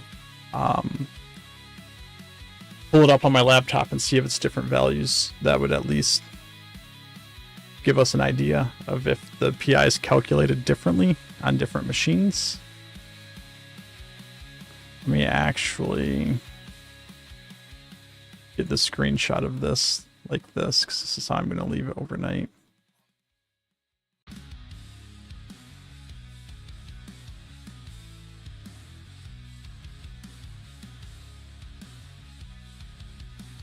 But yeah, that's definitely strange, because then Trench says your PC's minimum specs, and you haven't run into the issue at all. So that's definitely interesting that it's only affecting certain people. I'm wondering if it's just a bug in everywhere.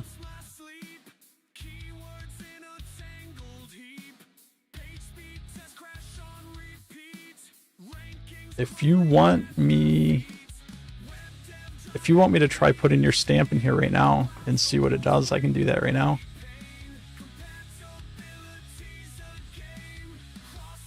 And then I can also check tomorrow on my laptop and see if I have different PIs.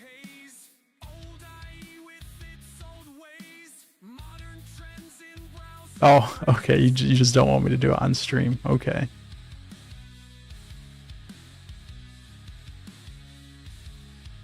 I can hide. I can put it all like behind this screen if you want.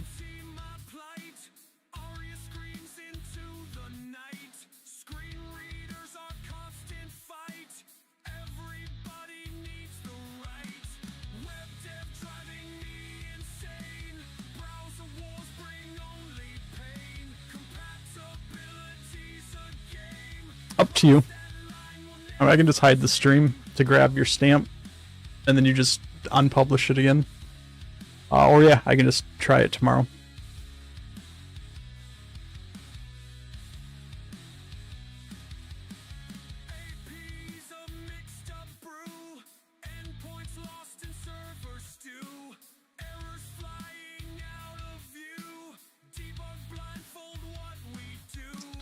I can go look at what stamps are out there and see if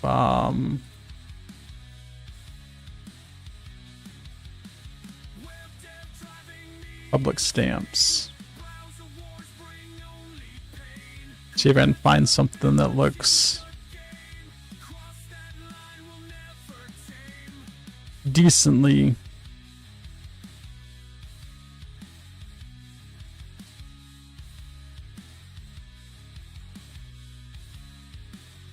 complex.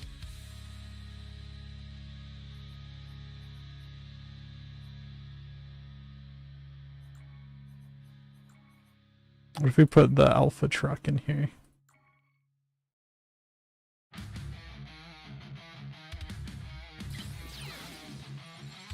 Alright, yeah, that jumped my PI up by like 30k.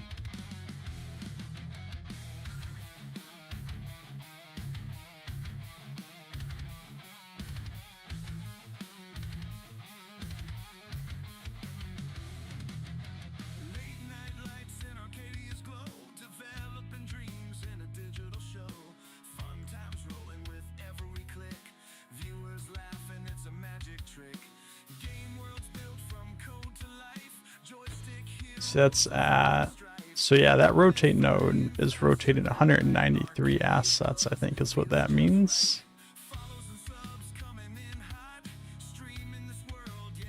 Or I can't imagine I have 193 rotate nodes in here, but maybe. So I mean, all this stuff over here might be doing weird things too. I suppose maybe it's possible I have that many rotate nodes in here. I mean, it's definitely going to be more PI impactful than just putting assets in, because the rotating stuff, that's a different number than you see. So I guess the better test here would be to just go to a new arc, so it's not interfering with anything else.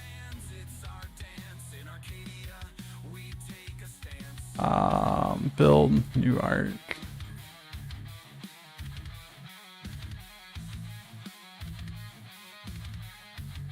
Stamps, my stamps.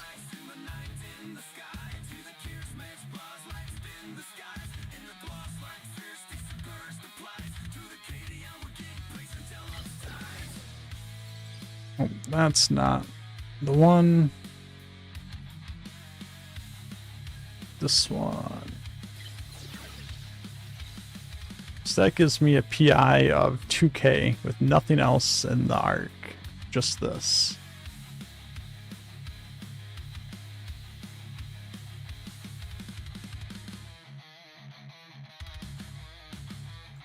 And that has the rotate node. 4 of them, which is much more accurate to what it should be. There should only be 4 of them.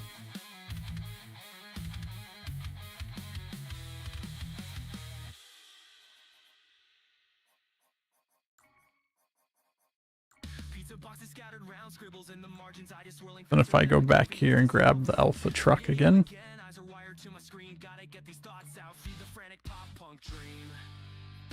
let's make sure we are going here, going to the play area, stamps, public stamp, alpha truck, add to arc. That added quite a lot. Added about 28k, which is about the same that it did in the other one.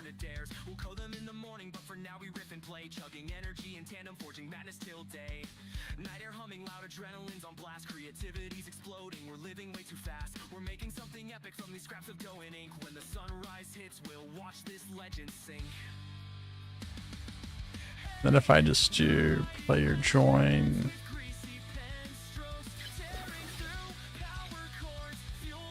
on player join, activate this. Nope. Get player spawn. On player spawn. Activate this here.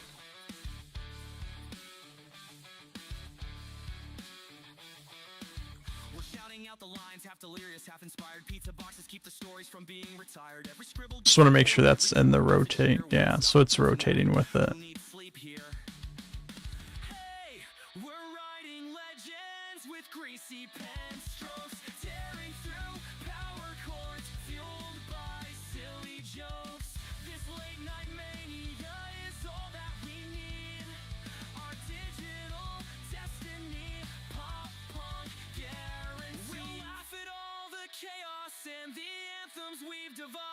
When this caffeine crash comes, we'll dream the next surprise.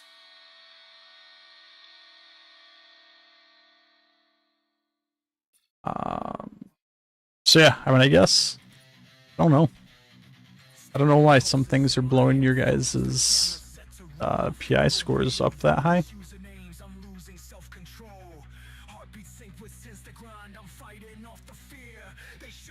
I mean, I know adding stuff into the group that rotates is going to add more PI than just adding it to an arc in general, because it calculates how much it has to rotate. But My voice might crack, my thoughts might fade. Still I cling to the screen, I can't turn away. What was that screenshot that Nestor put? It's up to 182,000. With, yeah, I don't know. Alright, I guess if you're adding a whole lot of stuff to it, that doesn't sound like that's the case.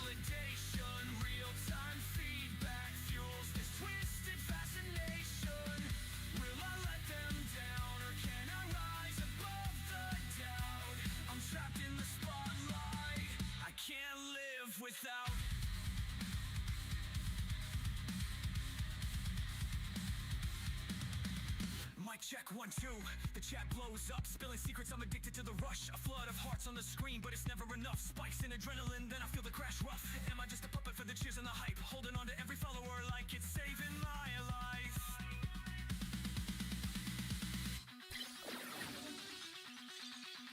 The Arc has gone over the performance impact limit.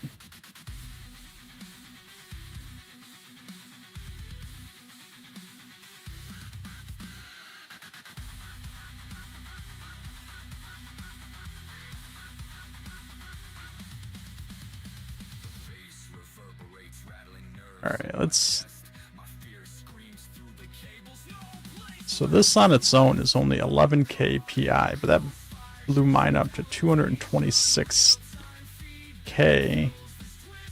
The 181k of that, I mean, I'm trying not to show off your thing too much with what's on there. Just kind of focus on the numbers.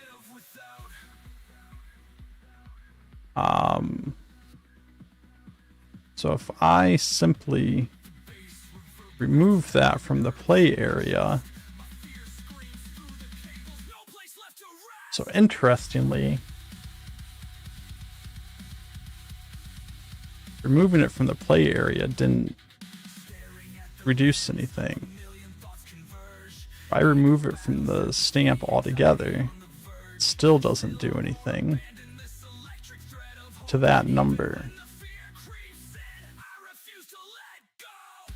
Okay, when I actually moved it, it did.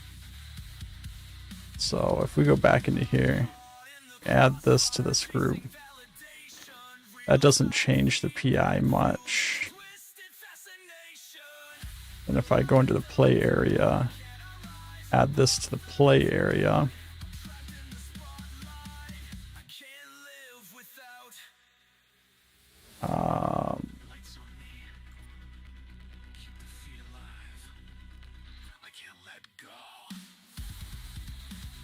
it's in the play area now.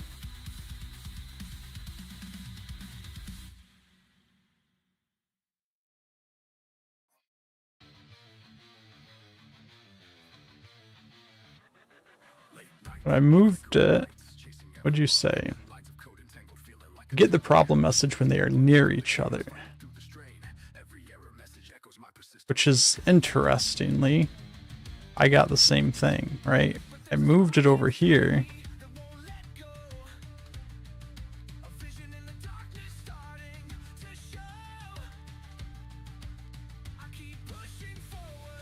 If I just play this with them like that,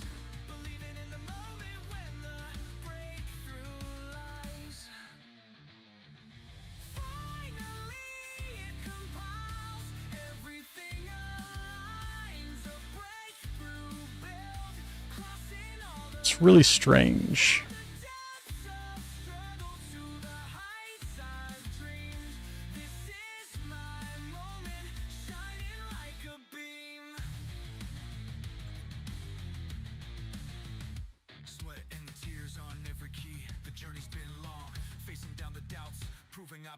What's odd is moving it away after the fact doesn't change anything, right?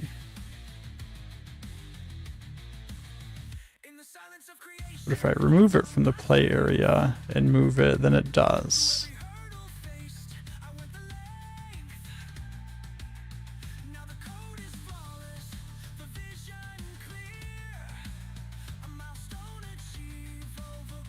So then if I were to bring this over here to where it doesn't like to be, go into the play area, add it, So I just did that, and it didn't affect my performance impact at all.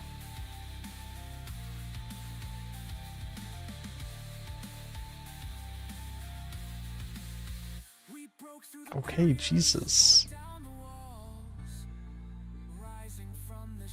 I'll show it. I didn't want... See, this is what's interesting, right? So if I line this up perfectly, like so, right? But then I remove it from the play area. I go here and get it to go away. Put it perfectly lined up again with whatever it should be, like so. Go back into the play area and add it to the group. My PI is unaffected. Hit play.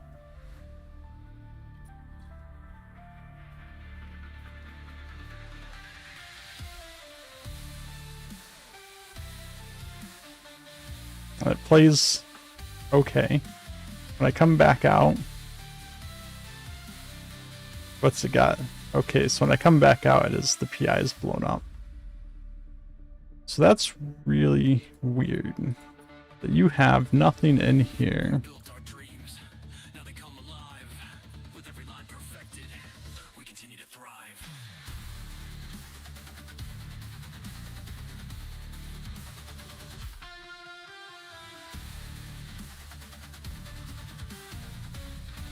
I'm just curious if anything in here is...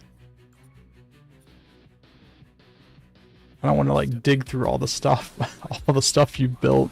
But I'm curious if anything in there's got like some setting on it that is making it like a physics object or something that's causing it to blow up.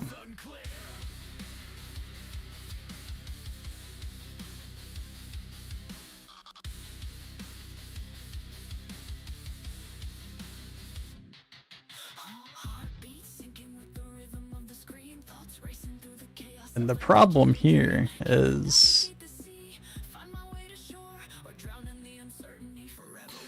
bushes need collision.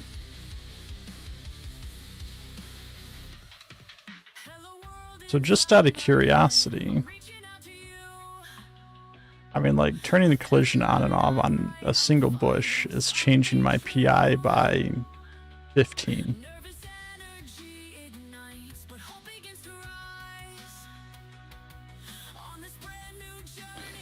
That would be a good option, maybe. I would be surprised if it's the bushes. Well, I guess maybe, depending on how many bushes you have in here with the collision on. I mean, that 15 PI could add up. If you have 1,000 bushes in here, then that's 15,000 PI, right? It doesn't look like you have 1,000 bushes in here. Maybe you do.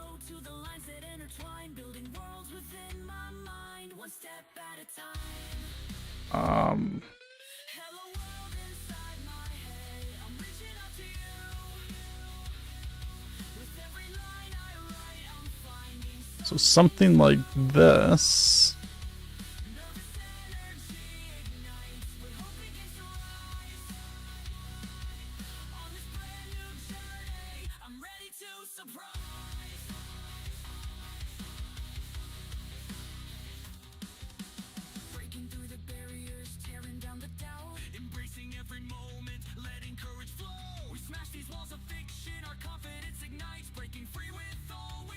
All of this has collision.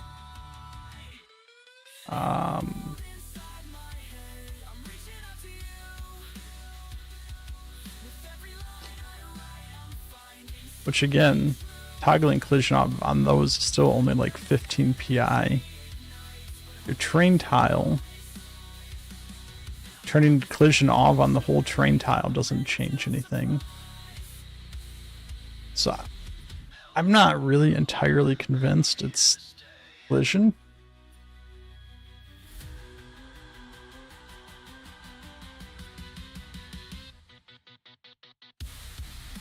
So that there. So I just selected a whole bunch of stuff and turned collision off, and it did drop down quite a bit. I have no idea what I just turned it off on. I just selected everything and turned collision off.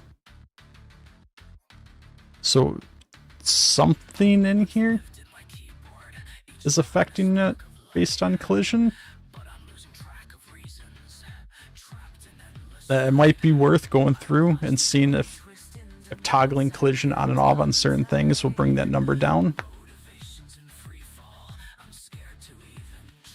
Because I mean, if I select the whole thing, right, and just turn collision off, I'm down to 70.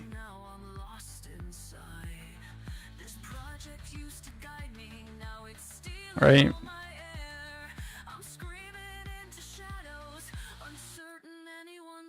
But like, if I just turn it off on the train, it doesn't change it.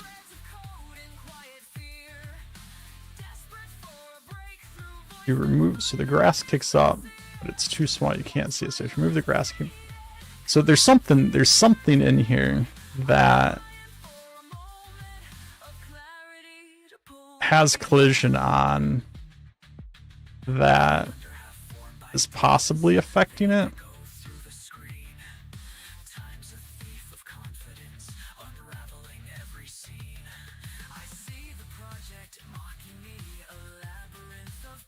It might just be a matter of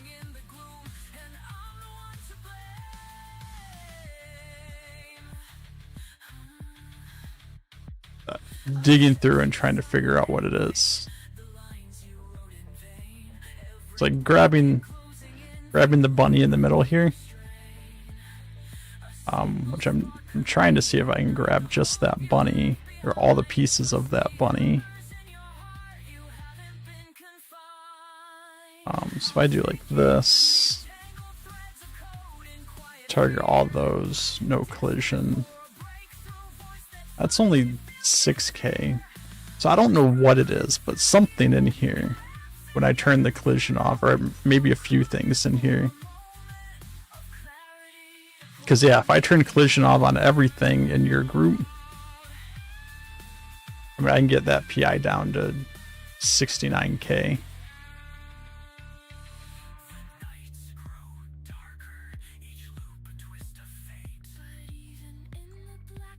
So that would be my guess, is to maybe go through and see if you can figure out which things are giving that huge performance impact based on collision,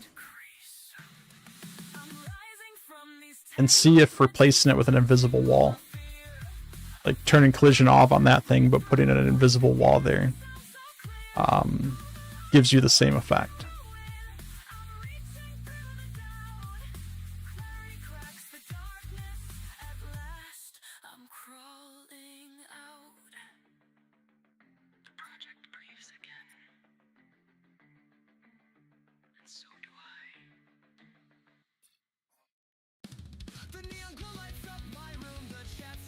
Yeah, I don't think it's your walls or your floor. I mean, grabbing this whole side doesn't really affect it that much. But something in there definitely is.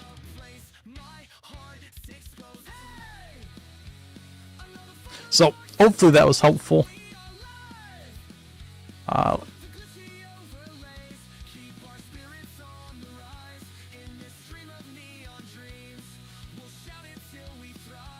If you would, I don't know if you got some stuff under here, maybe.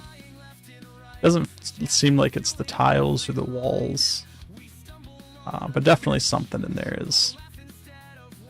So maybe look at that, see if you can figure it out. If not,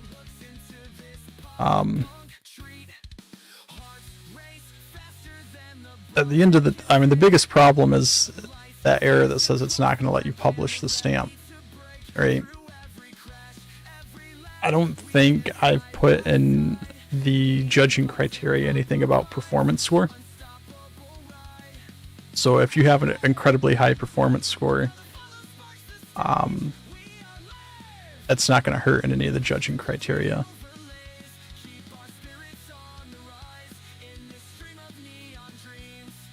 Well, I guess you do have to have it low enough that you can publish it, since the game is having a limit set on that.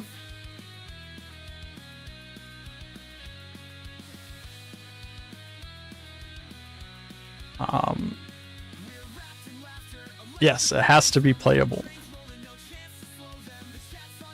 So it is time for me to end the stream here, so I'll leave you with that. Hopefully you can find out what the issue is.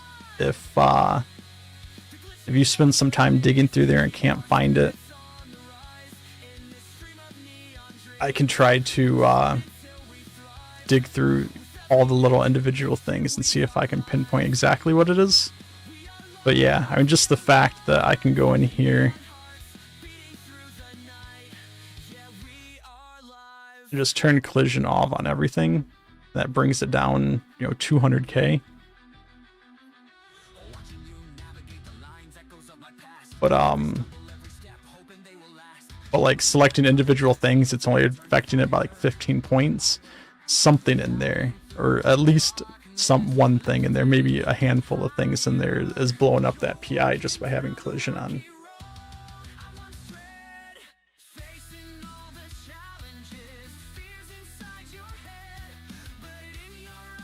Yeah, even that whole floor you have on the bottom is only 15 PI, so I don't think you have. Does this tell me how many things I have selected somewhere? I don't think so.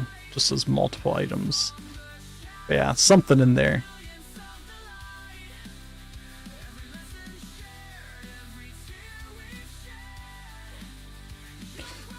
But yeah, thanks guys for coming out.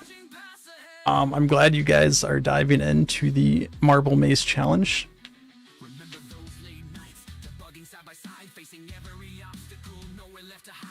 Yeah, the overall PI. So when I select everything, the overall PI is 238, but that's with it as part of the play area.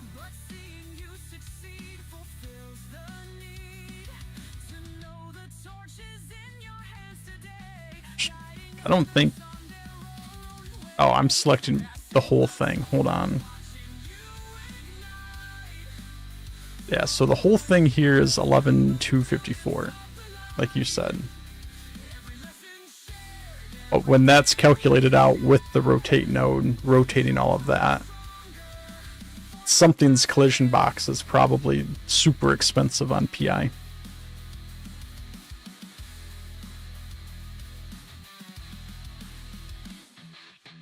So yeah, hopefully I covered a lot of information in this stream. If you have anything else you want me to cover in the next one, just let me know. I will be live on Saturday at 10 a.m. Eastern Standard Time. So I will see you all then. Have a good night. See you this weekend. Bye.